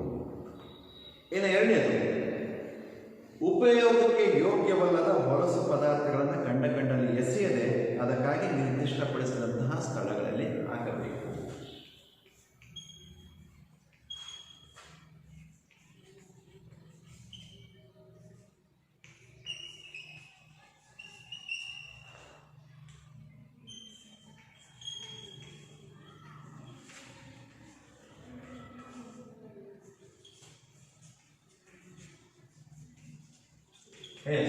ಸಿಟಿಗಳಲ್ಲಿ ಬೇಕಾದಷ್ಟು ಕಸದ ತೊಟ್ಟಿಗಳನ್ನು ಮಾಡ್ಕೊಂಡಿರ್ತೀವಿ. ನಮ್ಮ ಮನೆಯಲ್ಲೂ ಕೂಡ ಅಷ್ಟೇ. ನಾವೇನು ಮಾಡಬೇಕು, ಕರಗುವಂತಹ ಪದಾರ್ಥಗಳು, ಕರಗದೆ ಇರುವಂತಹ ಪದಾರ್ಥಗಳು, 2 ಬಾಕ್ಸ್ಗಳನ್ನು ಮಾಡಬೇಕು. ಅದು ತಗೊಂಡು ಹೋಗ್ಬೇಕು. ಕರಗುವಂತಹ ಪದಾರ್ಥಗಳನ್ನು ಗೊಬ್ಬರ ಮಾಡ್ಕೊಳ್ಬೋದು, ಕರಗದೆ ಇರುವಂತಹ ಪದಾರ್ಥಗಳನ್ನು ತೆಗೆದುಕೊಂಡು ಹೋಗ್ಬಿಟ್ಟು ಊರಿನ ಹೊರಗಡೆ ಒಂದು ಗುಂಡಿ ತೋಡೆ ಹಾಕುವಂಥ ಅಭ್ಯಾಸವನ್ನು ಬೆಳೆಸ್ಕೊಳ್ಬೇಕು. ಯೂಸ್ ಮೀ ಅಂತೇಳಿ ಬಾಕ್ಸ್ಕೊಂಡು ಇಟ್ಟಿರ್ತಾರೆ, ಕಸದ ತೊಟ್ಟಿಗಳು ಇರ್ತವೆ. ನೀವು ನೋಡ್ತೀರಾ, ಯಾವುದಾದ್ರು ಹಳ್ಳಿಗಳಲ್ಲಿ ಇಲ್ಲ ಸಿಟಿಗಳಲ್ಲಿ ನೋಡಿದರೆ ಎಲ್ಲೆಲ್ಲೂ ಬೇಕಾದರೂ ಕಸದ ರಾಶಿ ಬಿದ್ದಿರುತ್ತೆ. ಯಾವ ರೀತಿ, ಒಂದು ಹೋಟ್ಲಿಗೆ ಹೋಗ್ತೀವಿ, ಟೀ ಕುಡಿದ್ರು ಮೊದಲು ಪ್ಲಾಸ್ಟಿಕ್ ಲೋಟ ಕೊಡ್ತಾರೆ. ಇತ್ತೀಚೆಗಿನ ಪ್ಲಾಸ್ಟಿಕ್ನ ಬಳಕೆ ಕಡಿಮೆ ಆಗಿದೆ. ಟೀಲ್ ಕುಡಿತೀವಿ, ನಿಗದಿಪಡಿಸಿದ ಒಂದು ಸ್ಥಳ ಇರುತ್ತೆ, ಆ ಟೀ ಲೋಟವನ್ನು ಆ ಬಾಕ್ಸಲ್ಲಿ ಹಾಕುವಂಥ ಸಾಮಾನ್ಯ ಪ್ರಜ್ಞೆನೂ ನಮ್ಮಲ್ಲಿ ಬಿಸಾಕ್ತೀವಿ. ಏನಾರ ಒಂದು ಚಿಪ್ಸ್ ತಿಂತೀವಿ, ಕವರ್ ಬಿಸಾಕ್ತೀವಿ. ನಾವು ಮಾಡಿದಂತಹ ಹೊಲಸನ್ನು, ನಾವು ಮಾಡಿದಂಥ ಗಲೀಜನ್ನು ಇನ್ನೊಬ್ರು ಕ್ಲೀನ್ ಮಾಡೋ ರೀತಿ ಆಗಬಾರ್ದು, ಇನ್ನೊಬ್ರು ಸ್ವಚ್ಛಪಡಿಸಬಾರ್ದು. ನಾವು ಮಾಡಿದಂಥ ಗಲೀಜನ್ನು, ನಾವು ಮಾಡಿದಂಥ ಅನುಪಯುಕ್ತ ವಸ್ತುಗಳನ್ನು ನಾವೇ ಶುಚಿತ್ವವನ್ನು ಕಾಪಾಡಿಕೊಳ್ಬೇಕು ಎನ್ನುವಂಥ ಪ್ರಜ್ಞೆ ಪ್ರತಿಯೊಬ್ಬ ಮನುಷ್ಯನಲ್ಲಿ ಬಂದಾಗ ಏನಾಗ್ತಾ ಹೋಗುತ್ತೆ, ಸಾಮಾಜಿಕ ಆರೋಗ್ಯ ತಾನಾಗಿ ಸರಿ ಹೋಗ್ತಾ ಹೋಗುತ್ತೆ. ಹಾಗಾಗಿ ಯಾವ ವಸ್ತುಗಳು ಉಪಯೋಗಕ್ಕೆ ಬರ್ತವೋ ಅಂಥ ಉಪಯೋಗಕ್ಕೆ ಬರುವಂತಹ ವಸ್ತುಗಳನ್ನು ಬಳಸ್ಕೊಂಡ್ಬಿಟ್ಟು ಉಪಯೋಗಕ್ಕೆ ಬಾರದೇ ಇರುವಂತಹ ವಸ್ತುಗಳನ್ನು ನಿರ್ದಿಷ್ಟಪಡಿಸಿದಂತಹ ಕವರ್ಗಳಾಗಿರ್ಬೋದು, ಲೋಟ ಆಗಿರ್ಬೋದು, ಏನೇ ಆಗಿರ್ಬೋದು. ಯಾವುದಾದ್ರು ಒಂದು ಮದುವೆ ಫಂಕ್ಷನ್ ಮಾಡ್ತೀವಿ ಅಂತಂದ್ರೆ ಏನು ಮಾಡ್ತಾರೆ, ಆ ಎಲೆಗಳು ತಂದಿರೋದಂತೂ ಮಾಡಿರೋದು ಎಲ್ಲದೂ ತಗೊಂಡೋಗಿ ಎಲ್ಲೋ ಒಂದು ಕಡೆ ಬಿಸಾಕಿದ್ರೆ ನಾನು ಮುಗಿತಪ್ಪ ಕೆಲಸ, ನಾನು ತೊಳ್ಕೊಂಡು ಬಂದೇ ಇರೋಲ್ಲ. ಅದಕ್ಕೆ ನಿಗದಿಪಡಿಸಿದಂತಹ ಸ್ಥಳದಲ್ಲಿ ಹಾಕಬೇಕು. ಅಂತಹ ವಸ್ತುಗಳನ್ನು ಹಾಕಿದಾಗ ಮಾತ್ರ ಸಾಮಾಜಿಕ ಆರೋಗ್ಯ ಕಾಪಾಡಿಕೊಳ್ಳಿಕ್ಕೆ ಸಾಧ್ಯ. ಇದೆರಡನೇ. ಮೂರನೇದು, ವಿವಿಧ ಸಾಂಸರ್ಗಿಕ ರೋಗಗಳ ವಾಹಕಗಳಾದಂತಹ ಸೊಳ್ಳೆ, ಚಿಗಡೆ ಮತ್ತು ನೊಣ ಮುಂತಾದವುಗಳನ್ನ ಸ್ವಚ್ಛವಾಗಿ ನಾಶಗೊಳಿಸಿ ಸ್ವಚ್ಛವಾದ ಪರಿಸರವನ್ನು ನಿರ್ಮಾಣ ಮಾಡಬೇಕು. ನಿಮಗೆ ಗೊತ್ತಿದೆ, ಅತ್ಯಂತ ಸಾಂಕ್ರಾಮಿಕ ರೋಗಗಳು, ಅವುಗಳನ್ನು ಹರಡತಕ್ಕಂತಹ ಕೀಟಗಳು ಯಾವ್ಯಾವುದಿದೆ ಅಂತಂದರೆ ಅದರಲ್ಲಿ ಪ್ರಮುಖವಾದಂಥದ್ದು ತಿಗಣೆ, ಸೊಳ್ಳೆ ಮತ್ತು ನೊಣ. ಇವು ಪ್ರಮುಖವಾದಂತಹ ಕೀಟಗಳು, ಸಾಂಕ್ರಾಮಿಕ ರೋಗಗಳನ್ನು ಹರಡುವಂತಹ ಪ್ರಮುಖ ವಾಹಕಗಳು. ಅದರಲ್ಲಿ ಪ್ರಮುಖವಾದ ಸೊಳ್ಳೆ ಮತ್ತು ನೊಣ. ನಾನು ಹೇಳಿದ ಬಹಿರ್ದೆಸೆಗೆ ಹೋಗುವಂಥದ್ದೇ ಆಗಲಿ ಅಥವಾ ನಿರ್ದಿಷ್ಟ ಸ್ಥಳಗಳಲ್ಲಿ ವಸ್ತುಗಳನ್ನು ಹಾಕಿದೆ ಅವನ್ನ ಎಲ್ಲೆಂದರಲ್ಲಿ ಬಿಸಾಕಿದಂಥ ಸಂದರ್ಭದಲ್ಲಿ ಅದರ ಮೇಲೆ ಸೊಳ್ಳೆ ಕೂರುವಂತಹದ್ದು, ಅದರ ಮೇಲೆ ನೊಣ ಕೂರುವಂತಹದ್ದು. ಯಾವುದಾದ್ರು ಗಲೀಜು ನೀರು ಹರಿದಂಥ ಹೋದಂಥ ಸಂದರ್ಭದಲ್ಲಿ ಅಲ್ಲಿರೋ ಒಂದು ಗುಂಡಿ ನಿರ್ಮಾಣ ಆಯಿತು ಅಂದರೆ ಯಾವುದೋ ಒಂದು ಆಸ್ಪತ್ರೆ ಪಕ್ಕದಲ್ಲೇ ಆಗಿರ್ಬೋದು, ಶಾಲೆಯ ಪಕ್ಕದಲ್ಲೇ ಆಗಿರ್ಬೋದು, ನಮ್ಮ ಮನೆಯ ಪಕ್ಕದಲ್ಲೇ ಆಗಿರ್ಬೋದು. ಒಂದು ಗುಂಡಿಯಲ್ಲಿ ನೀರು ನಿಂತ್ಕೊಳ್ತು, ನಮ್ಮ ಮನೆಯಲ್ಲಿ ಪಕ್ಕದಲ್ಲಿ ದೊಡ್ಡ ಗುಂಡಿ ಇದೆ, ಆ ಗುಂಡಿಯಲ್ಲಿ ನೀರು ನಿಂತ್ಕೊಳ್ತೆ ಅಂತ ತಿಳ್ಕೊಳ್ಳಿ. ಕ್ರಮೇಣ ಆ ನೀರು ಕೆಡ್ತಾ ಹೋಗುತ್ತೆ. ಅದರಲ್ಲೇ ಬಟ್ಟೆ ತೊಳಿತೀವಿ, ಅದರಲ್ಲೇ ಬಂದು ಕಸ ಹಾಕ್ತೀವಿ, ಅದರಲ್ಲೇ ಎಲ್ಲ ಕೆಟ್ಟ ಎಲ್ಲ ಕೆಲಸಗಳು ಅಲ್ಲೇ ಆಗಿರ್ತವೆ. ಆ ನೀರು ಮಲಿನವಾದ ಸಂದರ್ಭದಲ್ಲಿ ನೀರು ಹಸಿರಾಗ್ತಾ ಬರುತ್ತೆ. ಹಸಿರಾದ ಸಂದರ್ಭದಲ್ಲಿ ಸೊಳ್ಳೆಗಳು ಅದರ ಮೇಲೆ ಕೂತ್ಕೊಳ್ತವೆ, ನೊಣಗಳು ಅದರ ಮೇಲೆ ಕೂತ್ಕೊಳ್ತವೆ.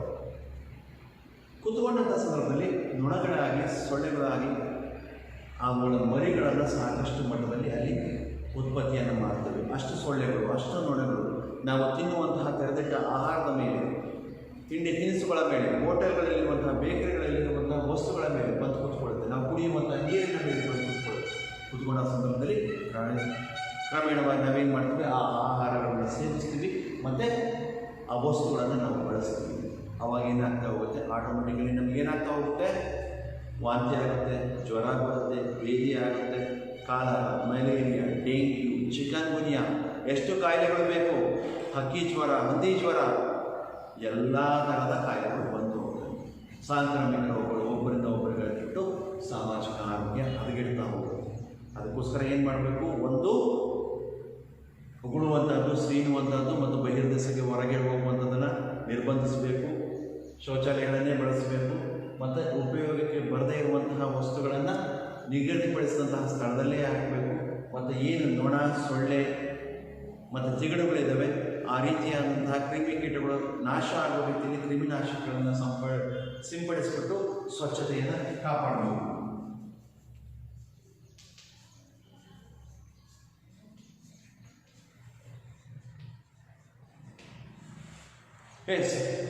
ಮುಂದೆ ಸಾರ್ವಜನಿಕ ಶೌಚಾಲಯಗಳನ್ನು, ಮೂತ್ರಾಲಯಗಳನ್ನು ಸ್ವಚ್ಛತೆಯಿಂದ ಕಾಪಾಡಿಕೊಳ್ಬೇಕು. ನೀವು ಒಂದು ಯೋಚನೆ ಮಾಡಿ, ನಮ್ಮ ಮನೆಯಲ್ಲಿ ನಮ್ಮ ಶೌಚಾಲಯಗಳಿರ್ತವೆ. ನಮ್ಮ ಮನೆಯಲ್ಲಿ ಶೌಚಾಲಯಕ್ಕೆ ಮಲಕ್ಕಾಗಲಿ ಮೂತ್ರಕ್ಕೆ ಆಗಲಿ ಹೋದಂಥ ಸಂದರ್ಭದಲ್ಲಿ ನೀರು ಹಾಕದೆ ಬರ್ತೀವ. ಹಾಕಿ ಬರಲಿಲ್ಲ ಅಂತಂದ್ರೆ ಅಪ್ಪ ಬೈದಿರ್ತಾರೆ, ಅಮ್ಮ ಬೈದಿರ್ತಾರೆ, ಅಥವಾ ನಿನಗೆ ಅಸಹ್ಯ ಆಗುತ್ತೆ. ನಮ್ಮ ಮನೆಯಲ್ಲಿ ಎಷ್ಟು ಗಬ್ಬು ವಾಸನೆ ಬರ್ತಾ ಇದೆ, ಎಷ್ಟು ಅಸಹ್ಯ ಆಗ್ತಿದೆ, ಸ್ಮೆಲ್ ಬರ್ತಿದೆ, ನೀರು ಹಾಕುವಂಥದ್ದು. ನಿಮ್ಮ ಮನೆ ಹೇಗೋ ಸಾರ್ವಜನಿಕ ಸ್ಥಳವೂ ಕೂಡ ಆಗಿದೆ. ನೀವು ಮನೆಯಲ್ಲಿ ಮಾತ್ರ ತುಂಬ ಶೌಚಾಲಯವನ್ನು ಸ್ವಚ್ಛವಾಗಿಟ್ಕೊಂಡ್ಬಿಟ್ಟು ಸಾರ್ವಜನಿಕ ಸ್ಥಳದಲ್ಲಿರುವಂತಹ ಶೌಚಾಲಯಗಳಿಗೆ ಹೋಗಿ ಮಲವನ್ನು ಮಾಡಿ, ಮೂತ್ರವನ್ನು ಮಾಡಿ ನೀರು ಹಾಕದೆ ಬರ್ತೀರಾ ಅಂತಂದರೆ ನಮ್ಮಷ್ಟು ಅಜ್ಞಾನಿಗಳು, ಅವಿವೇಕಿಗಳು ಯಾರೂ ಇಲ್ಲ. ನಿಮ್ಮ ಮನೆ ಯಾವ ರೀತಿಯೂ ಸಾರ್ವಜನಿಕ ಸ್ಥಳನೂ ಕೂಡ ಅಷ್ಟೇ. ಸಾರ್ವಜನಿಕ ಸ್ಥಳಗಳಲ್ಲಿ ನಮ್ಮ ಉಪಯೋಗಕ್ಕೋಸ್ಕರ ಮಾಡುವಂಥದ್ದು ವ್ಯವಸ್ಥೆ, ಅಂಥ ವ್ಯವಸ್ಥೆನೂ ಕೂಡ ಬೇಕಾದಷ್ಟು ನೀರಿರುತ್ತೆ, ಬಳಸಿ. Use me after the use ಅಂತ ಹೇಳಿದ್ರೆ, ಫ್ಲಶ್ ಆಫ್ಟರ್ ದ ಯೂಸ್, ಯಥೇಚ್ಛವಾಗಿ ನೀರನ್ನು ಬಳಸಿ ಅಂತೇಳಿ ಹಾಕಿದ್ರೂ ಕೂಡ ನಾವು ಹಾಕದೆ ಬರ್ತೀವಿ ಅಂತಂದರೆ, ನಾವು ಒಂದು ಲ್ಯಾಬರೇಟರಿಗೆ ಹೋಗಿ ನೀರು ಹಾಕದೆ ಬರ್ತೀವಿ ಅಂತಂದರೆ ಯಾವ ರೀತಿಯಾಗಿ ವ್ಯವಸ್ಥೆ? ಎಲ್ಲಾದರೂ ಸಾರ್ವಜನಿಕ ಸ್ಥಳಗಳಲ್ಲಿ ಮೂತ್ರಕ್ಕೆ ಅಥವಾ ಮಲಕ್ಕೆ ಹೋಗೋ ರೀತಿ ಇರ್ತಾವ? 1 ಕಿಲೋಮೀಟರ್ ದೂರದಲ್ಲಿ ಆ ವಾಸನೆ ಹೊಡಿತಾ ಇರುತ್ತೆ, ಅಷ್ಟು ಕೆಟ್ಟದಾಗಿರ್ತದೆ. ಹಾಗಾಗಿ ಪ್ರಜ್ಞೆ ಇರುವಂತಹ ಪ್ರತಿಯೊಬ್ಬ ನಾಗರಿಕನು ಈ ಸಾರ್ವಜನಿಕ ಸ್ಥಳದ ಶೌಚಾಲಯಗಳನ್ನು ಸ್ವಚ್ಛತೆಯನ್ನು ಕಾಪಾಡಿಕೊಂಡು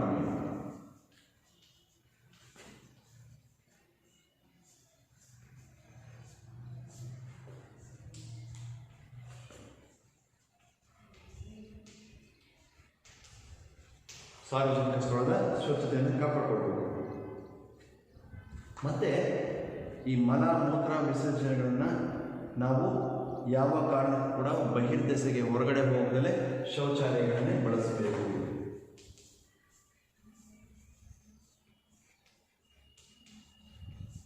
ನಾನು ನಿಮಗೆ ಹೇಳಿದೆ ಆಗಲೇ ಏನಂತ, ನಮ್ಮ ಮನೆಯಲ್ಲಿ ಸರ್ಕಾರ ಅಷ್ಟೆಲ್ಲ ಮಾಡಿಕೊಟ್ಟಿದ್ರೂ ಕೂಡ ನಾವೇನು ಮಾಡ್ತೀವಿ, ತಗೊಂಡು ಹೊರಗಡೆ ಹೋಗ್ತೀವಿ. ಎಲ್ಲಂದ್ರೂ ಅಲ್ಲಿ ಬೇಕು ಅಂತಂದರೆ ಅಲ್ಲಿ ಗೋಡೆಗೆ ನಿಂತ್ಕೊಂಡು ನಾವು ಮೂತ್ರ ಮಾಡುವಂಥದ್ದು. ಈ ರೀತಿಯಾದಂಥದ್ದು ಸಾರ್ವಜನಿಕ ಆರೋಗ್ಯಕ್ಕೆ, ಸಾಮಾಜಿಕ ಆರೋಗ್ಯಕ್ಕೆ ಶೋಭೆ ತರುವಂಥದ್ದಲ್ಲ. ಹಾಗಾಗಿ ಕಡ್ಡಾಯವಾಗಿ ನಾವು ಶೌಚಾಲಯಗಳನ್ನು ಬಳಕೆ ಮಾಡಬೇಕು. ಮತ್ತು ಉದ್ಯಮಗಳಿಂದ ಅಥವಾ ವಾಹನಗಳಿಂದ ಬರುವಂತಹ ನೀರು, ಶಬ್ದ, ಹವೆ, ಪರಿಸರ ಮಾಲಿನ್ಯ ಆಗುವಂಥದ್ದೇ ಪ್ರಮುಖವಾಗಿ ನೀರು, ಗಾಳಿ, ಯಾವುದು ಶಬ್ದ, ಗಾಳಿ, ಶಬ್ದ, ನೀರು.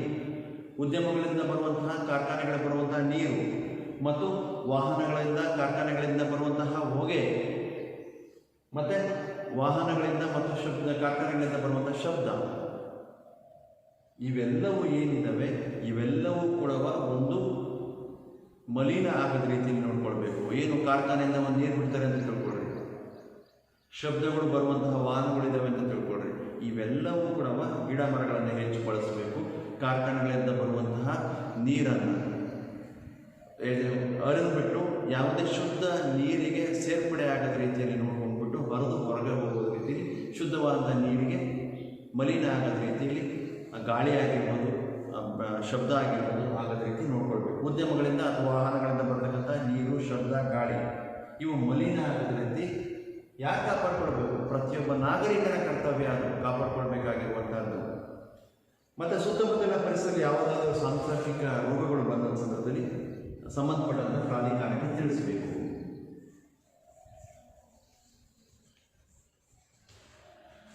ನಮ್ಮ ಊರಿನಲ್ಲಿರೋ ಮಲೇರಿಯಾ ಬಂತು, ಕಾಲರ ಬಂತು, ಡೆಂಗ್ಯೂ ಬಂತು, ಚಿಕನ್ ಗುನ್ಯಾ ಬಂತು, ಅವ್ರ ಮನೇಲಾಗಿದೆ ಕೂಡ ನಾನು ಯಾಕೆ ತಲೆ ಕೆಡಿಸ್ಕೊಳ್ಳೋಣ ಅನ್ಬಾರ್ದು. ಇವತ್ತು ಅವೆಲ್ಲವೂ ಕೂಡ ಸಾಂಕ್ರಾಮಿಕ ರೋಗಗಳು. ಗಾಳಿ ಮೂಲಕ ಬರುತ್ತೆ, ಸೊಳ್ಳೆಗಳಿಂದ ಬರುತ್ತೆ, ನೊಣಗಳಿಂದ ಬರುತ್ತೆ, ಸೀರೋದ್ರಿಂದ ಬರುತ್ತೆ, ಕೆಮ್ಮೋದ್ರಿಂದ ಬರುತ್ತೆ. ಇವತ್ತು ಅವ್ರಿಗೆ ಬಂದಿದೆ ಅಂತೇಳಿ ನೀವು ಕರೋನಾ ನೋಡ್ತಾನೆ ಇದ್ದೀರಾ. ಅವ್ರಿಗೆ ಬಂದಿದೆ, ಇವ್ರಿಗೆ ಬಂದಿದೆ, ನನಗೆ ಬಂದಿಲ್ಲ ಅಂತಲ್ಲ. ಯಾವ ಸಂದರ್ಭದಲ್ಲಿ ಯಾರಿಗಾದ್ರೂ ಯಾವ ರೀತಿಯಾದ್ರೂ ಕೂಡ ತಗಲಾಕೋಬಹುದು. ಹಾಗಾಗಿ ಊರಿನಲ್ಲಿ ಏನು ಮಾಡಬೇಕು, ತಾವು ಒಬ್ಬರು ನಮ್ಮ ಕುಟುಂಬ ಯಾವುದೇ ತೊಂದರೆಗಳೇ ಇಲ್ಲ ಅಂತ ತಿಳ್ಕೋಬಾರ್ದು. ಪಕ್ಕದ ಮನೆಯಲ್ಲಿ ಆಗಲಿ ಇನ್ನೊಬ್ಬರಿಗೆ ಯಾಕೆ ಆಗಿದೆ ಅಂದರೆ ನಿಮಗೆ ವೈಯಕ್ತಿಕ ಕಾಳಜಿ ಇರಬೇಕು, ಆ ಊರಿನ ಬಗ್ಗೆ ಕಾಳಜಿ ಇರಬೇಕು, ಆ ವ್ಯವಸ್ಥೆ ಬಗ್ಗೆ ಕಾಳಜಿ ಇರಬೇಕು. ತಕ್ಷಣ ಯಾವುದೇ ರೀತಿಯಾದ ಸಾಂಸರ್ಗಿಕ ರೋಗಗಳು ಯಾವರೇ malaria, cholera, dengue, corona, chikungunya, ಹಂದಿ ಜ್ವರ, ಹಕ್ಕಿ ಜ್ವರ, ಯಾವುದೇ ರೀತಿಯ ಸಿಂಪ್ಟಮ್ಸ್ ಇರುವಂತಹ ಕಾಯಿಲೆಗಳಿದ್ದಾರೆ ಇದ್ದರೆ, ಆ ರೀತಿಯಾದ ರೋಗಿಗಳು ಕಂಡು ಬಂದರೆ ತಕ್ಷಣ ಹತ್ತಿರದಲ್ಲಿರುವಂತಹ ಆಸ್ಪತ್ರೆಗಳಿಗೆ ತಿಳಿಸಬೇಕು. ಪ್ರಾಧಿಕಾರಿಗಳು ಅಂದರೆ ಏನು? ಹಳ್ಳಿಗಳಲ್ಲಿ ಗ್ರಾಮ ಪಂಚಾಯತಿ ಇರುತ್ತೆ, ಆಸ್ಪತ್ರೆ ಇರುತ್ತೆ, ಅವ್ರಿಗೆ ತಿಳಿಸ್ಬೇಕು. ನಗರಗಳಾದ ನಗರಸಭೆಗೆ ತಿಳಿಸ್ತಾರೆ, ಇಲ್ಲ ತಾಲೂಕು ಪಂಚಾಯತಿ ತಿಳಿಸ್ತಾರೆ, ತಾಲೂಕು ಕಚೇರಿ ತಿಳಿಸ್ತಾರೆ, ಜಿಲ್ಲಾಧಿಕಾರಿ ತಿಳಿಸ್ತಾರೆ, ಅವು ಸರ್ಕಾರಕ್ಕೆ ಮುಟ್ತವೆ. ಅಲ್ಲಿ ಆ ರೀತಿ ಆಗುವಂಥದ್ದನ್ನು ಸಾಂಸರ್ಗಿಕ ರೋಗಗಳು ಹರಡೋ ರೀತಿಯಲ್ಲಿ ತಡೀತದೆ ಅಂತ ಇರುತ್ತೆ. ಹಾಗಾಗಿ ಏನು ಮಾಡಬೇಕು, ಒಬ್ಬ ಮನುಷ್ಯ ಪ್ರಜ್ಞಾವಂತ ಆದ ಅಂದರೆ ಈ ರೀತಿಯಾದಂಥ ಎಲ್ಲ ಗುಣಗಳನ್ನು ಬೆಳೆಸ್ಕೊಂಡು ಕೊಡಬೇಕು. ಯಾವ್ಯಾವುದು ಕಂಡಲ್ಲೇ ಉಳಬಾರ್ದು, ಸೀನಬಾರ್ದು ಮತ್ತು ಬಹಿರ್ದೆಸೆಗೆ ಹೋಗಬಾರ್ದು. ನಿರ್ದಿಷ್ಟ ಸ್ಥಳದಲ್ಲಿ ಉಪಯೋಗಕ್ಕೆ ಬರದೇ ಇರುವಂಥ ವಸ್ತುಗಳನ್ನ ಎಲ್ಲೆಂದರಲ್ಲಿ ಬಿಸಾಕದೆ ನಿರ್ದಿಷ್ಟವಾದ ಸ್ಥಳದಲ್ಲೇ ಹಾಕಬೇಕು. ರೋಗಗಳ ವಾಹಕಗಳಾದ ಸೊಳ್ಳೆ, ತಿಗಣೆ ಮತ್ತು ನೊಣಗಳನ್ನು ಇರದ ರೀತಿಯಲ್ಲಿ ಪರಿಸರವನ್ನು ಸ್ವಚ್ಛವಾಗಿ ಇಟ್ಕೊಳ್ಬೇಕು. ಸಾರ್ವಜನಿಕ ಶೌಚಾಲಯಗಳನ್ನು ಸ್ವಚ್ಛವಾಗಿಡಬೇಕು. ಇದು ನಂದಲ್ಲ, ಯಾರೋ ಮಾಡ್ಕೊಂತಾರೆ, ಕ್ಲೀನ್ ಮಾಡೋಕ್ಕೆ ಯಾರೋ ಬರ್ತದೆ ಅಂತಲ್ಲ. ನೀವು ಮಾಡಿದಂಥ ಗಲೀಜನ್ನು ನೀವೇ ಕ್ಲೀನ್ ಮಾಡಬೇಕು. ಆ ರೀತಿಯಾದ ಗುಣ ನಿಮ್ಮಲ್ಲಿ ಇರಬೇಕು. ಕಡ್ಡಾಯವಾಗಿ ನಾವು ಬಹಿರ್ದೆಸೆಗೆ ಆಗಲಿ ಮಲಮೂತ್ರಕ್ಕೆ ಹೊರಗಿನ ಬಳಸದೆ ಕಡ್ಡಾಯವಾಗಿ ಶೌಚಾಲಯಗಳನ್ನೇ ಬಳಕೆ ಮಾಡಬೇಕು. ಅದರಿಂದ ಈ ರೋಗಗಳ ವಾಹಕಗಳಾದಂತಹ ನೊಣ, ಸೊಳ್ಳೆ ಇವು ಅದ್ರ ಮೇಲೆ ಕೂತ್ಬಿಟ್ಟು ಆಹಾರಗಳ ಮೇಲೆ, ನೀರಿನ ಮೇಲೆ ಕೂತ್ಕೊಳ್ಳೋದ್ರಿಂದ ರೋಗಗಳು ಹರಡಬಹುದು. ಹಾಗಾಗಿ ಶೌಚಾಲಯಗಳನ್ನೇ ಬಳಕೆ ಮಾಡಬೇಕು. ಅಕಸ್ಮಾತ್ ಏನಾದರೂ ಊರಲ್ಲಿ ಒಂದು ಸಮಾಜದಲ್ಲಿ ಈ ಸಾಂಸರ್ಗಿಕ ರೋಗಗಳಾದಂತಹ ಮಲೇರಿಯಾ, ಡೆಂಗ್ಯೂ, ಚಿಕನ್ ಗುನ್ಯಾ ಇವ್ಯಾವ ಹರಡಿದರೆ ತಕ್ಷಣ ಅಲ್ಲಿ ಸಂಬಂಧಪಟ್ಟಂಥ ಆಸ್ಪತ್ರೆಗೆ ಆಗಲಿ, ಗ್ರಾಮ ಪಂಚಾಯತಿಗೆ ಆಗಲಿ, ತಾಲೂಕು ಪಂಚಾಯತಿಗೆ ಆಗಲಿ, ನಗರಸಭೆಗೆ ಆಗಲಿ ತಿಳಿಸಬೇಕು. ಇದಿಷ್ಟು ಒಬ್ಬ ಪ್ರಜ್ಞಾವಂತ ನಾಗರಿಕ ಸಾಮಾಜಿಕ ಆರೋಗ್ಯದ ಬಗ್ಗೆ, ತನ್ನ ಸಮಾಜದ ಬಗ್ಗೆ ಕಳಕಳಿ ಇರುವಂತಹ ಒಬ್ಬ ವ್ಯಕ್ತಿ ಮಾಡುವಂತಹ ಕೆಲಸಗಳಾಗಿರ್ತದೆ. ಹಾಗಾದರೆ ಈ ಸಾಮಾಜಿಕ ಆರೋಗ್ಯ ಯಾಕೆ ಅವಶ್ಯಕತೆ, ಯಾಕೆ ಬೇಕು, ಸಾಮಾಜಿಕ ಆರೋಗ್ಯ ಯಾಕೆ ಬೇಕು ನೋಡ್ತಾ ಹೋಗೋಣ. ಸಮಾಜದಲ್ಲಿ ಪ್ರತಿಯೊಬ್ಬ ಸದಸ್ಯರ ಆರೋಗ್ಯ ಗುಣಮಟ್ಟ ಉತ್ತಮಪಡಿಸಲಿಕ್ಕೆ ಇದು ಬಹಳಷ್ಟು ಅವಶ್ಯಕ. ಸಮಾಜದಲ್ಲಿ ನನ್ನ ಮನೆ ಆರೋಗ್ಯ ಚೆನ್ನಾಗಿದೆ, ನನ್ನ ಆರೋಗ್ಯ ಚೆನ್ನಾಗಿದೆ, ನನ್ನ ಕುಟುಂಬದ ಆರೋಗ್ಯ ಚೆನ್ನಾಗಿದೆಯಪ್ಪ, ಇನ್ನೊಬ್ಬರು ನನಗೆ ಬೇಕಾಗಿಲ್ಲ ಅಂತಂದರೆ ಏನಾಗುತ್ತೆ, ಅವ್ರಿಗೆ ಬಂದಿರೋಂಥದ್ದು ನಾಳೆ ನನಗೆ ಬರ್ಬೋದು.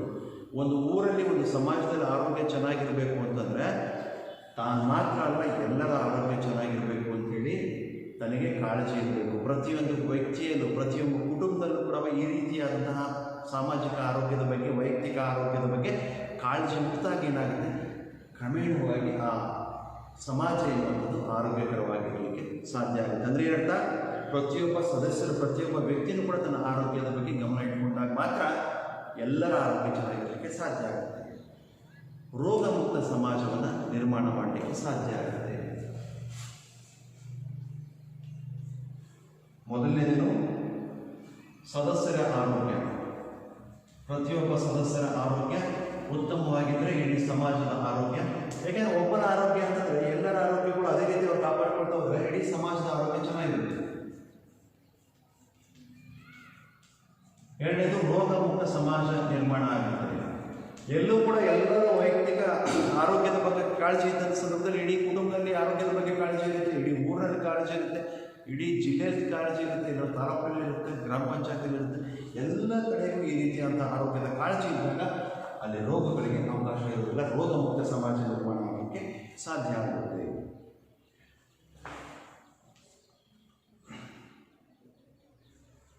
ಸೌಹಾರ್ದತೆ ಇರುತ್ತದೆ. ಯಾವ ರೀತಿ? ಪ್ರೀತಿ, ವಿಶ್ವಾಸ, ಸಮಾಜದಲ್ಲಿ ಪರಸ್ಪರ ಹೊಂದಾಣಿಕೆ ಇರೋದಕ್ಕೆ ಅಲ್ಲಿ ಸಾಮಾಜಿಕ ಆರೋಗ್ಯ ಉತ್ತಮವಾಗಲಿಕ್ಕೆ ಸಾಧ್ಯ ಆಗುತ್ತೆ. ಸುಸಂಘಟಿತವಾದ ಪ್ರಯತ್ನದ ಪರವಾಗಿ ಅಲ್ಲಿ ಆರೋಗ್ಯ ಚೆನ್ನಾಗಿರುತ್ತೆ ಒಂದು ಸಮಾಜದಲ್ಲಿ. ಹಾಗಾಗಿ ಅಲ್ಲಿ ಏನಾಗುತ್ತೆ, ಕ್ರಮೇಣವಾಗಿ ಆ ಸಮಾಜದಲ್ಲಿ ಪ್ರತಿಯೊಬ್ಬರ ನಡುವೆ ಸೌಹಾರ್ದತೆ ಇರುತ್ತೆ, ಪ್ರೀತಿ ಇರುತ್ತೆ, ವಿಶ್ವಾಸತೆ ಇರುತ್ತೆ.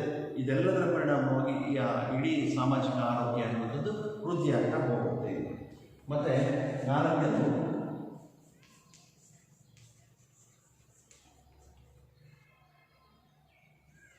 ಆರೋಗ್ಯಯುತ ಜೀವನ ನಡೆಸಲಿಕ್ಕೆ ಮತ್ತು ಸಂತೋಷದಾಯಕವಾದಂತಹ ಮತ್ತು ಆರೋಗ್ಯಯುತವಾದಂತಹ ಜೀವನ ನಡೆಸಲಿಕ್ಕೆ ಸಾಧ್ಯ ಆಗುತ್ತೆ. ಇವೆಲ್ಲ ಇದರ ಪರಿಣಾಮವಾಗಿ ಆರೋಗ್ಯನೂ ಚೆನ್ನಾಗಿರುತ್ತೆ, ಮತ್ತು ಯಾವುದೇ ಕಾಯಿಲೆ ಇಲ್ಲ ಅಂತಂದರೆ ಮನುಷ್ಯ ಖುಷಿಯಾಗಿರ್ತಾನೆ.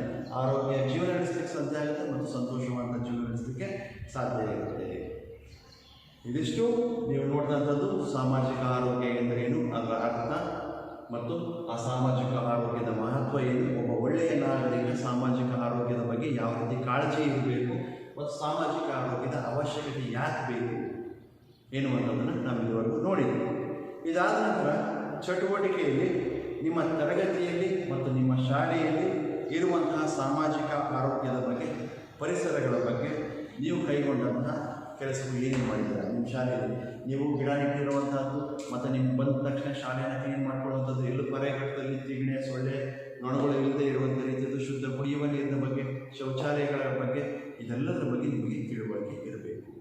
ಇದಿಷ್ಟು ನಿಮಗೆ ಸಾಮಾಜಿಕ ಆರೋಗ್ಯದ ಬಗ್ಗೆ ಇದುವರೆಗೂ ನೋಡಿದಂತಹ